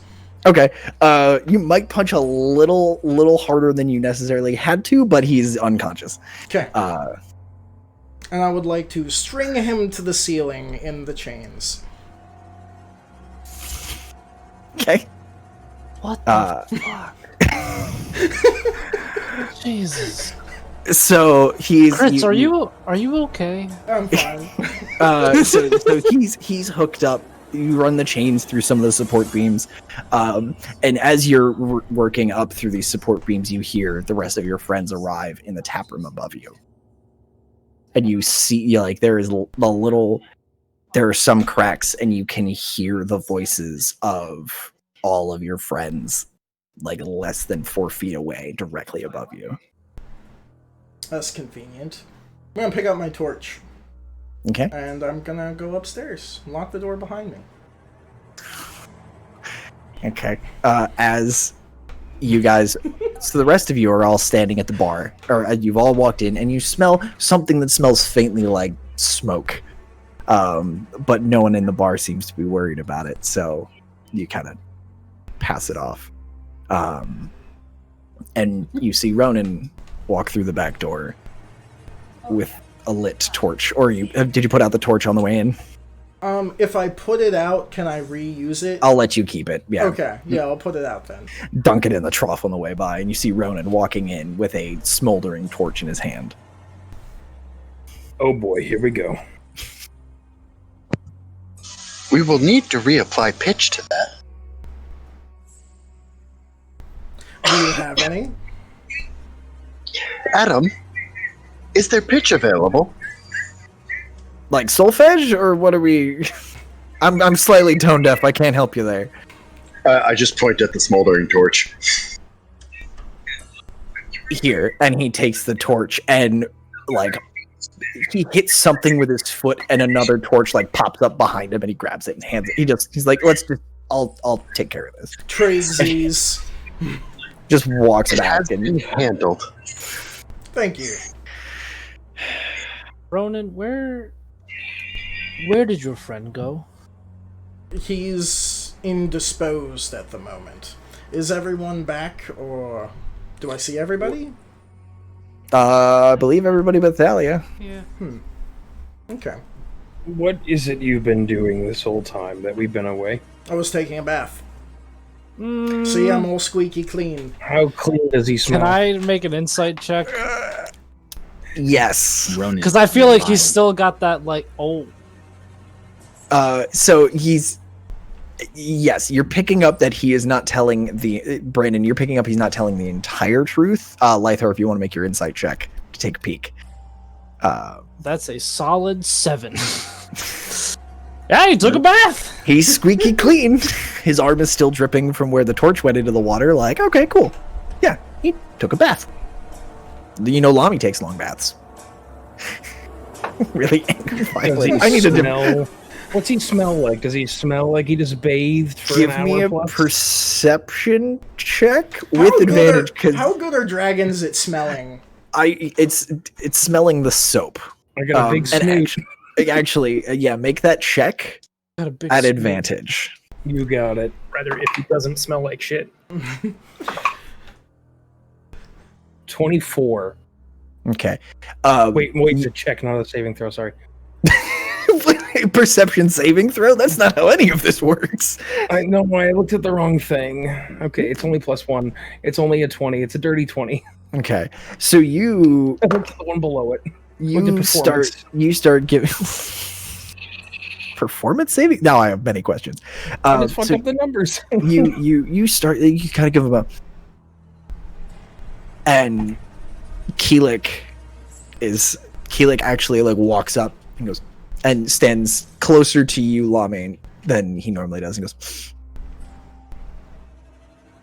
"No soap, big guy." No, it dries out my skin.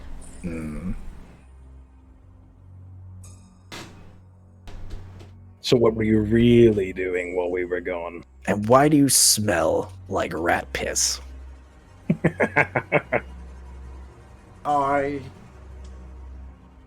Yeah. I was trying to help Fernando, and he urinated on me after I bathed. So where is he now?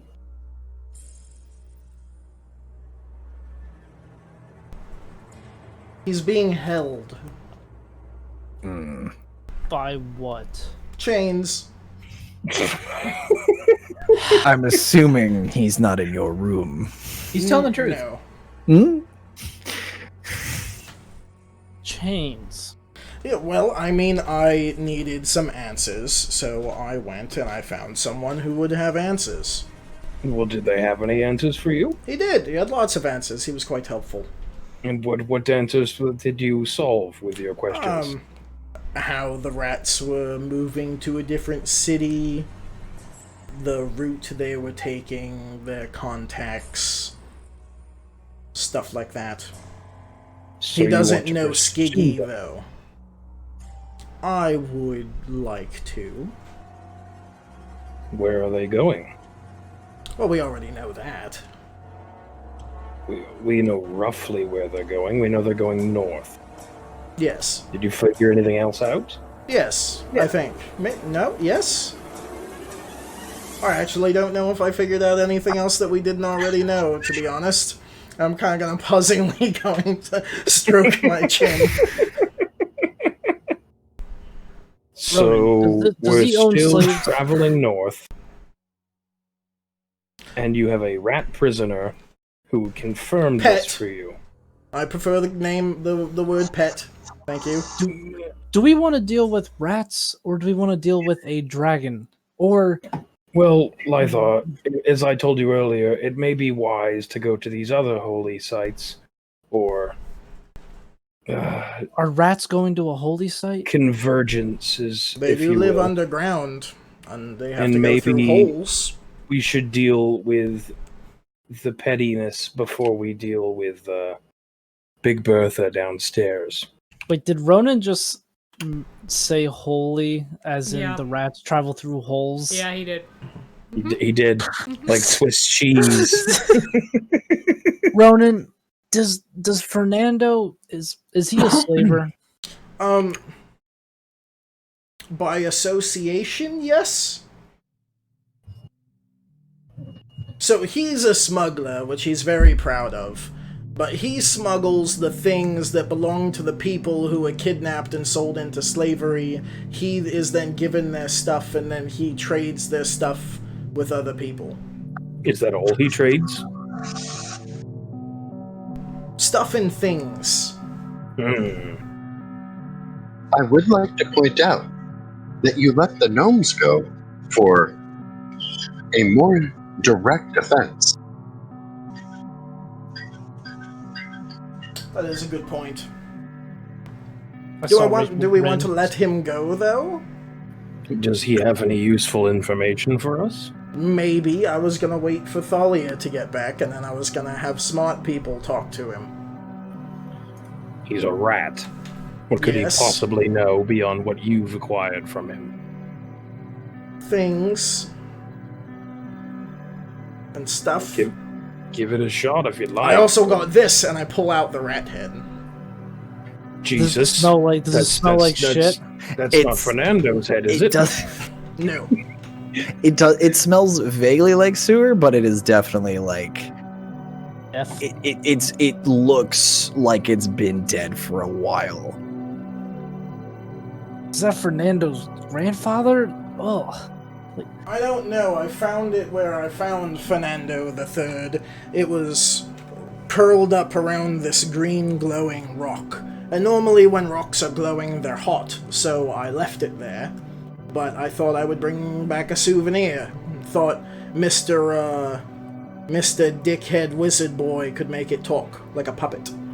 So, for those of you who went to the left, who took that, so Lythar, Thalia's not here, And Thrall, I think. Thrall, and Lami. Yeah. It's making sense what he's saying, but the head looks way too dead. The head looks like it's like the skin is papery thin, like it doesn't match the description lines up with the last way you saw this rat laying down. It does not match the condition of the skull. Does it look just more decayed, or It does looks- it look? It looks like it's been mummified. It's slightly like it's been dehydrated, and the skin looks very thin, wait, and there's, like the skull looks. is it is a humanoid there- skull or a rat skull? A form of arcana check that I can make to see why it looks this way.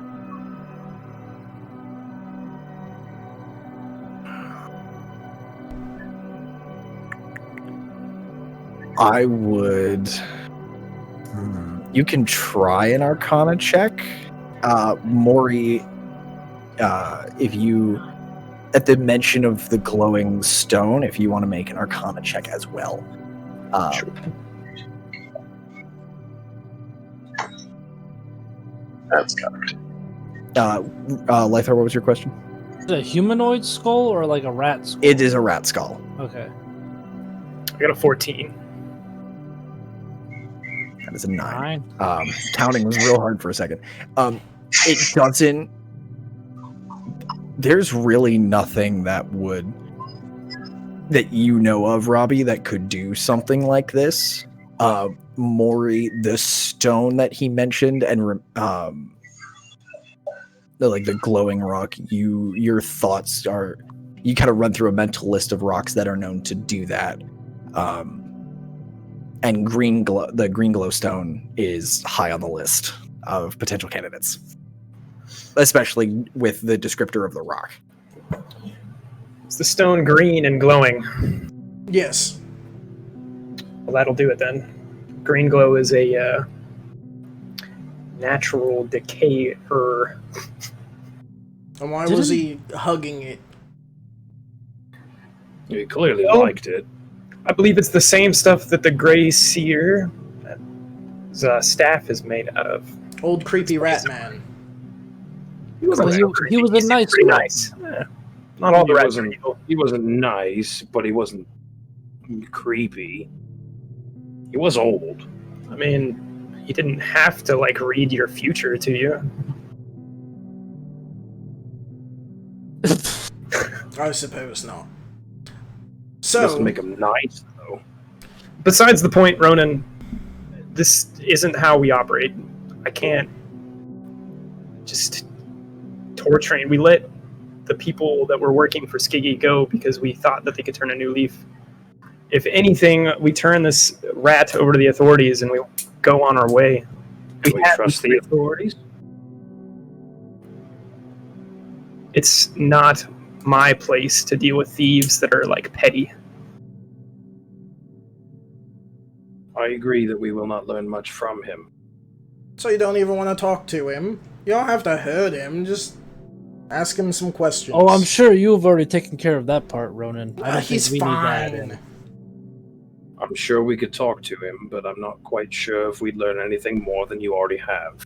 Thrall, while this conversation is happening, you hear a knock. God damn it. Hello there. Hello. Door swings open, and Dancer is there. Dancer goes,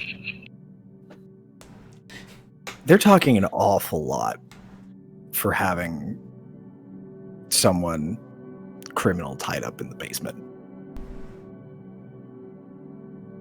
What do you think we should do? Oh no. Here we go. I don't believe we should kill it. The sword! Should we ask? Is there a way to do it without harming it?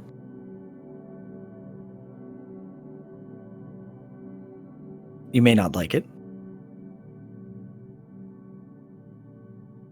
But yes. Yo, you're evil, dude. Just do it. I'm lawful evil, okay? Well, that means you're lawful to being evil. I You signed like a being contract evil. saying I'm a terrible person. No, but yeah, Dancer kind of nods. Physical harm. Yes. Let's do it. Oh, Jesus Christ. And it Just it us, though. it extends Nobody its else. hand. It goes. May I lead on this one? Can I trust you? You have so far. All right, let's do this. It's a solid point. You reach out and you take Dancer's hand, and your hand meets the shadow. And the shadow kind of flows in. It doesn't cover you, it goes in. And you feel this kind of rushing sensation. And all of you notice that Thrall has kind of gone quiet, and he's standing there, and he starts to drift. Drift He- where? He looks like he's drifting. He starts to he looks translucent. And he starts to kind of flow in the breeze. I'm gonna throw my torch at him. It goes through him. And Well- you see him like there's something pulling at his feet. His feet start to slip through the cracks in the floor. Well, Thrall's got it covered then. So Beer's on me. Um, I'm since gonna I go to the feel bar and sit down. like I was having a war-related similar thought, I would like to insight check Thrall. Okay, what are you looking for specifically? I want to see if his mind went to the same place a soldier who has tortured people before has gone. Can you do that? Like, So, You can do whatever you want. It's D&D. that's a contested roll. We'll make this a contested roll, which You're not wrong for this. Thrall, you can intentionally fail if you want Robbie to know exactly what you're thinking. You can intentionally fail, or if you want to roll to try and not necessarily lie, but just like keep your motives more hidden and to yourself. That's the roll off.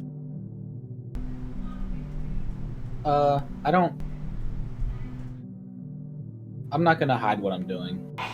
Okay. Bless you. It's on my end. It's like Okay. careless. So Thrall, what are you thinking as you start to slip through the cracks in the floor? What do you tell us, and by extension Robbie, what he sees when he looks at you as you're sinking through the floor? I mean, essentially, the dancer and I are. Well, the dancer is more in control of me than I am right now, and we're gonna take care of. We're gonna get through this Taking care of beer. at any means necessary, I guess. as he starts to disappear, I'm going to turn to Adam. Where is the rat? And he looks over to Ronan and he goes, "He's got the key." Question: does Ronan still look old? Or no, Adam? Adam does not look old. Adam looks around. This Adam looks the same age that he does at this time in the evening. Got it. Ronan, do you wish for the rat to die? I don't think so. I do not think he has full control. May I have the key? I'll flip him the key. Uh-oh. I take the key and I head downstairs. Okay. So Thrall, you turn into this vapor and just fall through the cracks into this pitch dark basement. And you kind of feel yourself solidify. And you hear this conversation happening over your head, and you hear Robbie's footsteps start running out the back door. Oh no, it's a slow, steady walk. Okay, it is methodical. Mhm. Okay.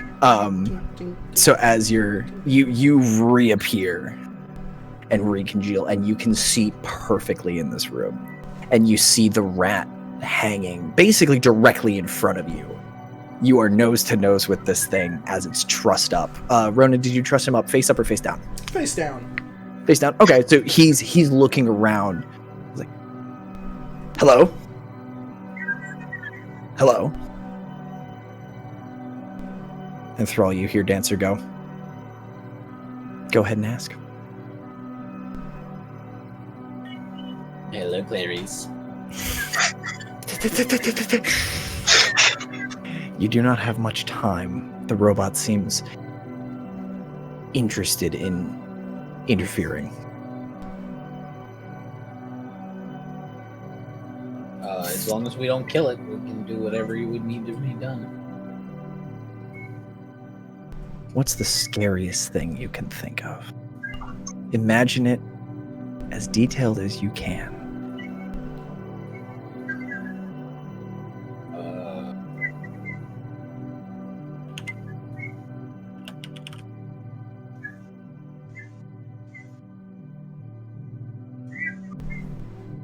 I'm not creative enough to come up with that. The Michelin Man.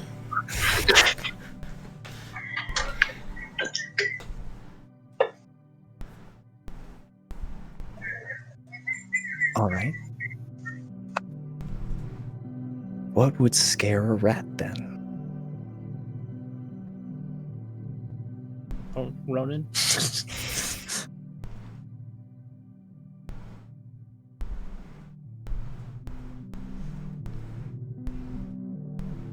Cat. Just what I was thinking. And from the shadows next to you, it looks like it morphs out of the ground. This enormous, slightly glowing mountain lion. And it Like that one? just a little toothier than that one. Cute though. But this mountain lion, this enormous cat, just kind of it looks like it uncurled itself from a corner and is walking over, and it is bigger than Fernando, and it just looks, and it gets this growl in its throat, and you feel yourself growling along with it, and you see Fernando just go, "What is that? Who's there? Listen, what? Who's there? Come on, somebody help me! Help me! Somebody help me!" And he starts like shaking, trying to like unhinge himself from these chains in absolute terror.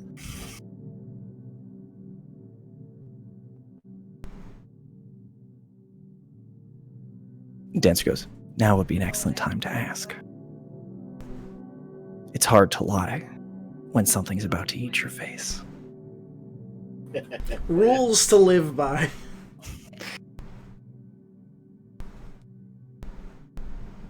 Where did the rest of your group go? They're north. They're with Redtail north. That's all I know. I missed the boat. I missed my wagon, and he's like stammering and shaking, and he's like, there's a group up north. They've taken over a town and they want us to smuggle things in. And that's all. I was supposed to go there. That's it. That's all I got. Can you just make it go away? What town? East something. The barbarian knows it. It's east. The big guy knows it. East something. I think he knows Redtail. He knew his name. Just make it stop. You hear Dancer go, "Would you like it to bite?" No, I would not. Oh, it's not real?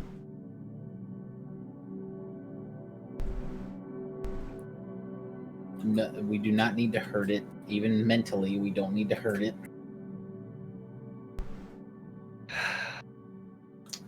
Intimidating is one thing. And the cat backs off and sits next to you. Very politely, very poised. Like a dancer about to start. Just waiting in first position. Robbie, as you're coming down, you hear muffled but frantic shouting. Coming from the door that... Friend. You were muted, friend. I'm still going to approach it methodically. Okay. Not running, like up to the door, key in the door, open the latch, open the door. You swing this door open, and you see Thrall with his hand on Dancer's hilt, just looking at this rat, and the rat is staring not at Thrall, but to a spot just to his left and down. And this rat is shaking in its chains and trying to pull itself away from whatever it sees next to Thrall.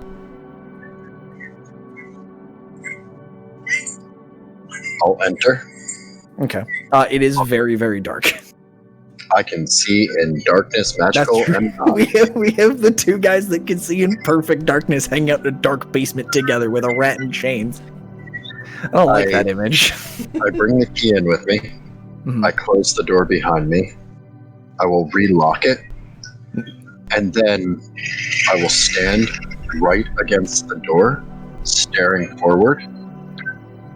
But the words are addressed to Thrall. are you in control?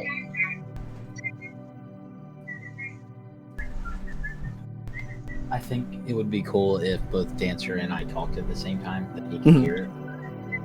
Yeah, there's a weird. So when what you say next, there's a higher harmonic to it.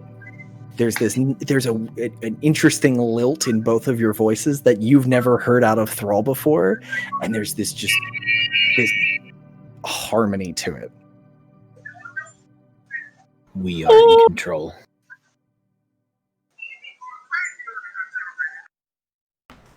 Death is not an. I am not going to kill him.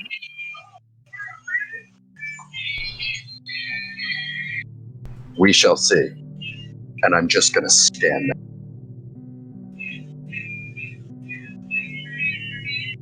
there. Okay.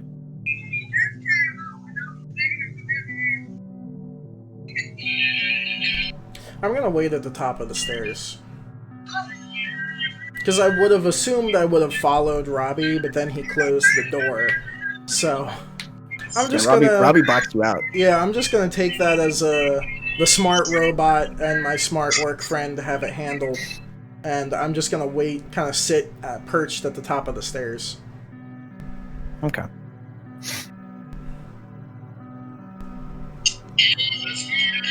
What's everybody else doing while this standoff is happening?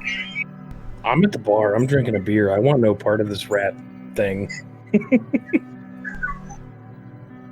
I know where we're going. There's a trough outside, right? Yep. There's a I'm horse gonna, trough. gonna let Cora get some wah woo woo. That means water. Mike, we're getting a lot of bleed through from you. It might just be me. But yeah, so Cora's taking a drink. Yeah, and I'm not happy with the situation that there's a rat in chains and my work friend slipped through the ground and Robbie locked the door, and Lythar gets very uncomfortable when Robbie gets in serious mode because it's very frightening. So I'm just not content with the situation. So I'm just trying to be distracted by Cora and just have a good time, just me and her. Okay. So yeah, off by the stables, a few horses in the stable, including the two that hold your cart 3 weeks ago, whenever the hell that was. They're sitting there, and they've all kind of shied away from Cora, but she's trying to be engaging and distracting. I'll give the horses some love too. Yeah. Since it's been a long time since they got in love. Yeah.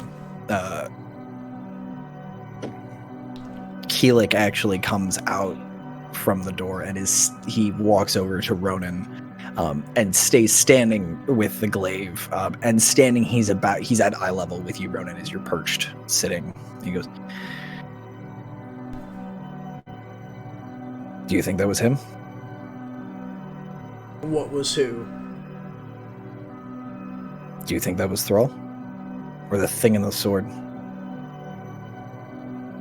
Do I know about the thing in the sword? Yeah, because Thrall told us. Yeah. I don't know, to be honest. Thrall, since I've known him, has always been smart and methodical. Would Ronan know what the word methodical means? He was smart. He's probably heard Thalia say it once or twice. Smart, methodical, and cool and collected. Except for the Kenku, which I'm That's still what I'm not worried happy about. about. I may have been a little rough with the rat. That wasn't my original intention. I just got a little hot and bothered. But I don't want the rat to die. I think maybe I do deep down. Well, until my smart friends could talk to Periwinkle. Fernando. I forgot his name already. He kind of puts his hand on your shoulder and goes, "All right, well, we'll wait here and see what they say when they come out." Sounds like a plan. And if only one of them comes out, then it's Thrall. Ben Be ready. Thrall's a robot. Oh.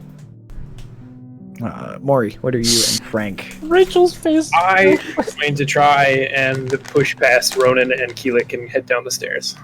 Okay. Yeah, they Keelik doesn't stop you. I will also kind of scooch to let Maury do Maury things. Frank's gonna follow behind me. Mm-hmm. I'm gonna have a harder time scooching for Frank just because he's larger and we're in a doorway. But I'm still gonna let him by. Yeah, Keelik also makes room, and since he's standing, it's a little easier. Okay, so yeah, this door looks very old, but still very sturdy. I'm going to try and jiggle the handle. Try and push it open.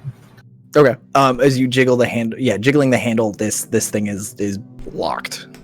The handle doesn't even really jiggle. It's pretty steady in the door. Robbie, what's going on?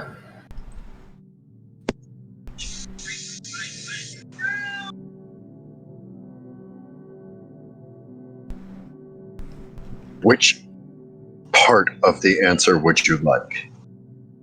There will be no death. Do you believe this is war? It's war or not. Is this what the rat deserves?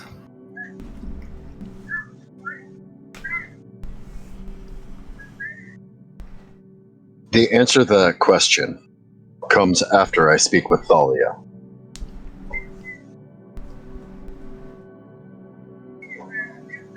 I'm just going to kind of sit on the step and try and listen. Well, I hope you guys get more information than what you would by just asking him. I doubt will come. I lost chunks of that, Mike. I said, I doubt more information will come. And I have my back to the door, but I am completely against it. Hmm.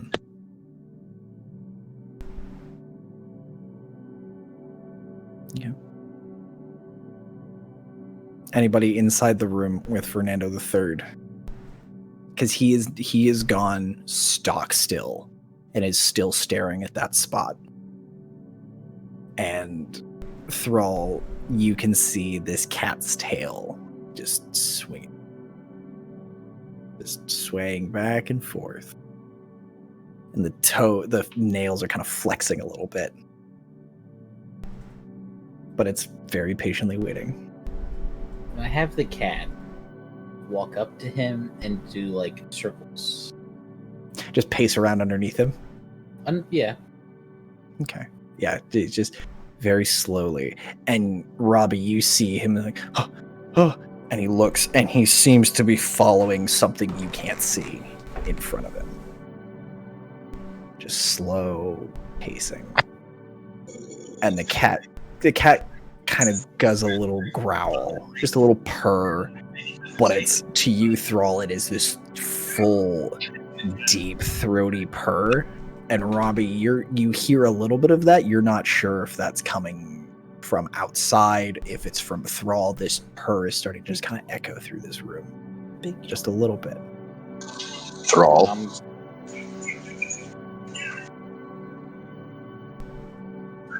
What are the psychic ramifications?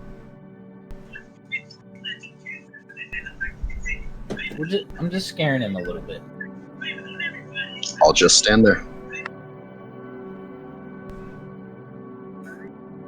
As the cat is walking, it looks to you, and in Dancer's voice says, "This would go a lot faster if I could give him a bite." No biting. I'm gonna ask him one It's more not time if there's. It's not a physical bite. So no, not doing it. Very well. Just paces. Just keeps its pacing. I'm gonna ask him one more time if there's anything he hasn't told us. You have to repeat the question a couple of times before it sinks through, and you're still speaking. The cat is asking the same question at the same time you are, and you're still, Robbie, you're hearing that harmony, that ringing out, and he's like, no, I don't. You're fine. There's. Wait, make the cat stop. Make it stop. I can't think when I'm gonna get eaten. The cat walk over and kind of heel next to me again. There you go. And for the first time since the cat has appeared, he's able to rip his eyes away from it and look at you, and he goes,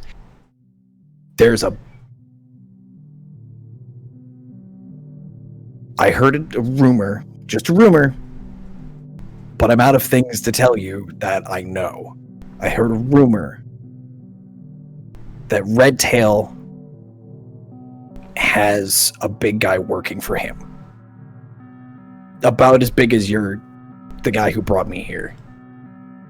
Big guy. Actually, does he have a brother? Your big guy? Not that I'm aware of. I don't.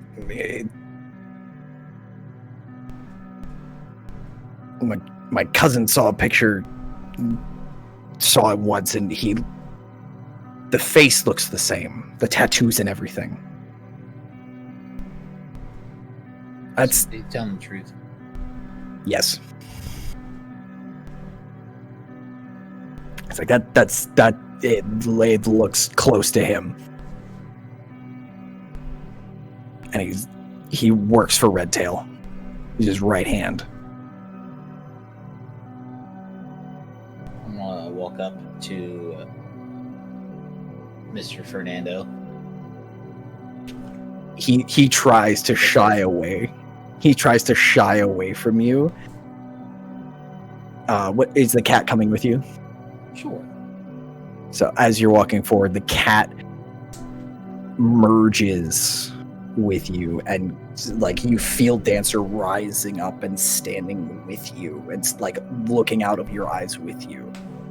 And Robbie, in the pitch dark, you see Thrall's teeth grow a little bit, extend a little further, and there's a familiar burning light in his eyes as he approaches the rat. I do the mechanical version of a tense, and I do have Thunderstep prepared. Mm-hmm. I am going to draw my sword.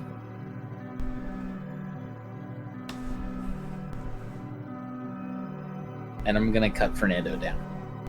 He is in chains. That's fine. Okay. Roll me. Yeah, give me an attack roll.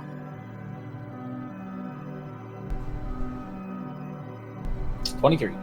23. Okay. So he pulls the sword, and Robbie, you're about to step to him, and you hear metal cutting metal, and Fernando falls intact right onto the ground.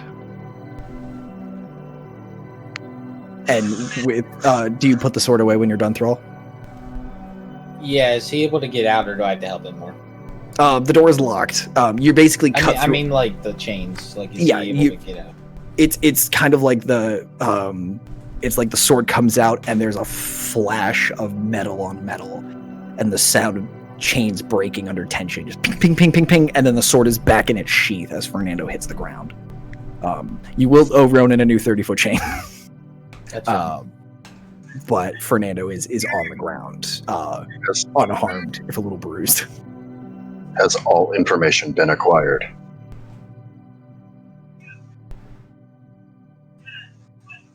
He gave me no reason to not believe all information. I unlock the door and step to the side. Okay, so Maury, as you and Frank are sitting by the door swings in, and Robbie is stepping out of the way, and you see the rat that Ronan had brought in, rubbing at like sitting there very curled up and just like rubbing his wrists and his ankles, his tail's wrapped around him, and he's looking around at all of you people. Just everyone he can see. But he's not moving. I hope you guys are happy. And I just walk back up the stairs and I go and get a drink at the bar. You and Frank sidle up to Lamy. Adam has a beer. He sees you come in and sets a beer next to Lamy and doesn't say a word as he goes back to the bar. Well, how are things going down there? Peachy. Is the stable like across the road at all? You watched. You're a little pulled away from everybody. The hose was nearby and the trough was nearby.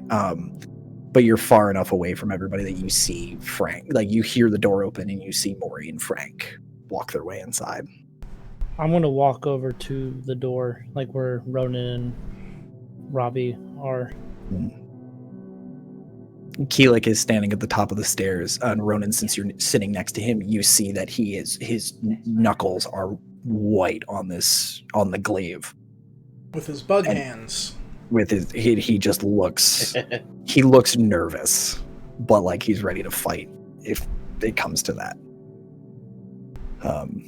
Lythar, as you and Cora get close, you see Robbie standing next to the open door, Fernando III kind of with his knees to his chest, and Thrall standing just in the shadows on the other side. And Thrall, it could be a trick of the light, but for a second, Thrall looks like he's bigger than he should be.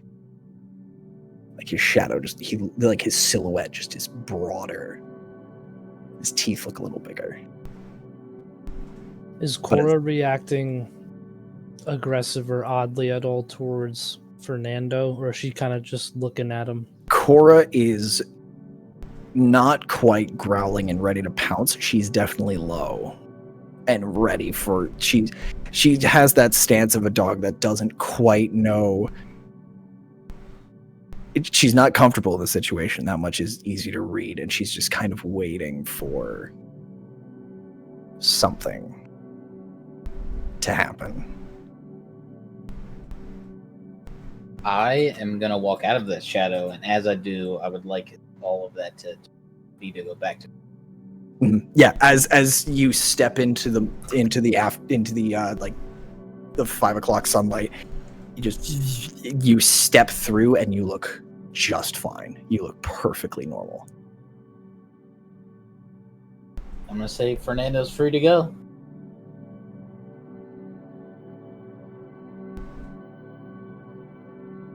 Keelik is standing at the top of the stairs next to Ronan, and he's just waiting.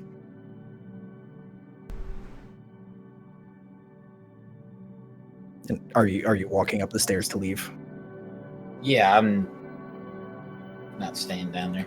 Okay. As you walk up, Keelik sort of puts the glaive in a guard position, like across his chest, and steps to you and goes, "Are you free to go? Are you?" Yeah, Dancer's not with me right now.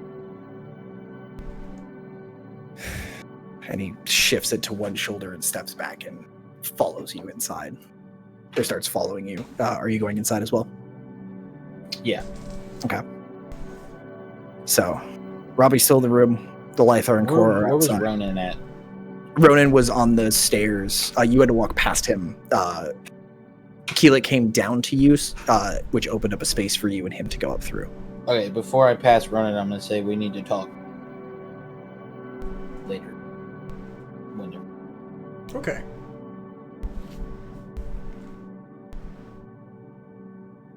And I'll mosey into where everybody else is. Okay.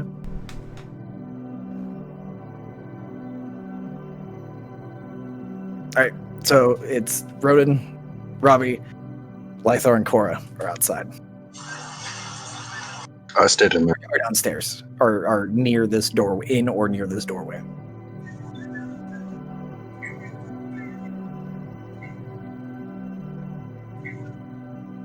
I'll stand in the doorway like so he can see me up the stairs if he can.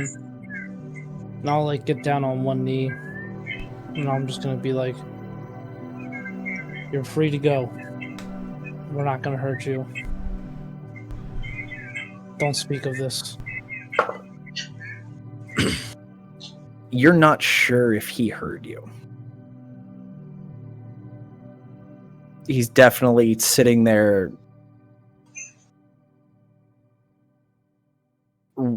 It looks like he's trying to get a hold of himself to get his faculties back. I turn my head towards him, and I'll brighten my eyes a little bit, but not actually do the daylight eyes. Like, okay. And just run now. Okay, give me an intimidate check, please. Everyone's being a dick to this guy. I'm just trying to be nice. And Deeps and I are on the same page. Like, 25. That's the first thing that seems to punch through that haze, and he looks around and sees your eyes glowing, and he goes, and doesn't say a word, and he drops to all fours, and he stumbles a little bit coming out the stairs, but he bolts past everybody, and just, it's mid-afternoon, he is running at all fours. He just tears off and dips around the corner and disappears. As soon as he leaves, it shouldn't be mid-afternoon. It was 5 o'clock when I took that. Sorry, yeah, in the evening sun. I apologize. Like it's still plenty of light out, and you see this rat man duck to all fours and tear out of there. As soon as he leaves, I will fall to my knees in an approximation of how I was trying to meditate in front of Lami. Mm-hmm. And while I'm just going to start shutting down right now, well, not shutting down, recharging. Okay. But while I'm doing that, all I am doing is concentrating on trying to get in contact with the Primus. It's basically just a steady thought stream of, oh God, can you hear me? Mm-hmm. Okay, so you are attempting to ping the Primus. You are okay. So Lythar, you see as this rat takes off, and you and Cora watch him run, and then you turn and see Robbie just drop to his knees, and just like it looks very similar to how he falls asleep, but but there's a little more planning in this pose, and it looks it's similar to the pose you saw him in that coil of flame in the explosion crater. It's that same kind of pose as he's sort of powering down.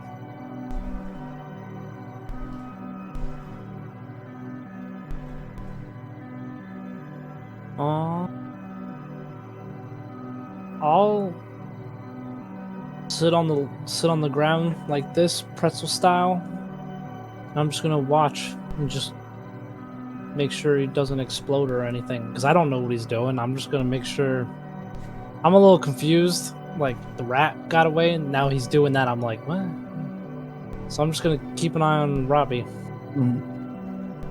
Cora takes a while to settle down because she's pacing back and forth behind you, and the horses start to get a little agitated, and she like kind of gives them a look, and they all settle down, and she goes back to walking, and she eventually settles.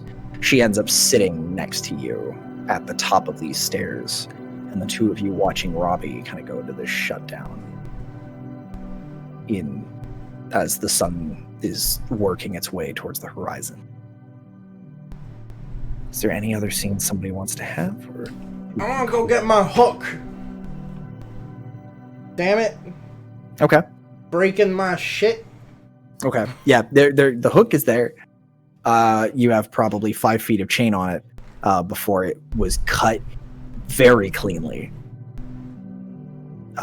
You know how hard, like, you got this chain because it's hard to break, and this cut is very clean through it.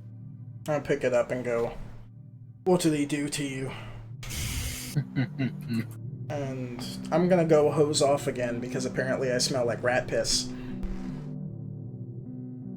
You're just in the room with it, yeah. Okay, so you kind of step around Robbie as he's fallen into this stance.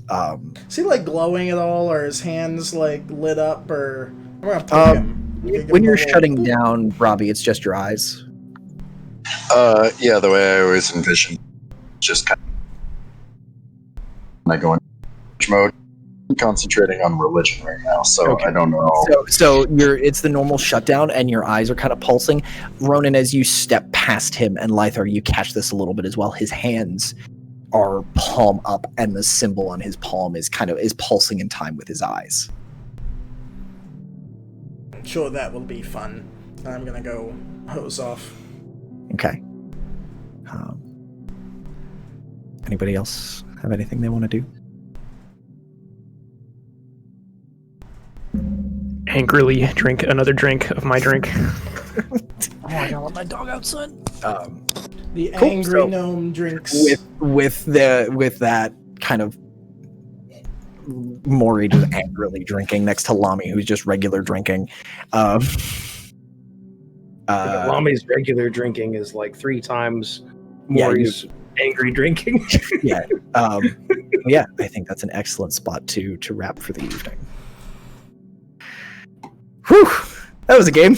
How Shit many people did I Boy, make howdy. uncomfortable? Yay! Nope. I'm pretty This is sure an Kendrick would excellent be time. raising his hand. This is an excellent opportunity, and I should have said this at the top of the episode.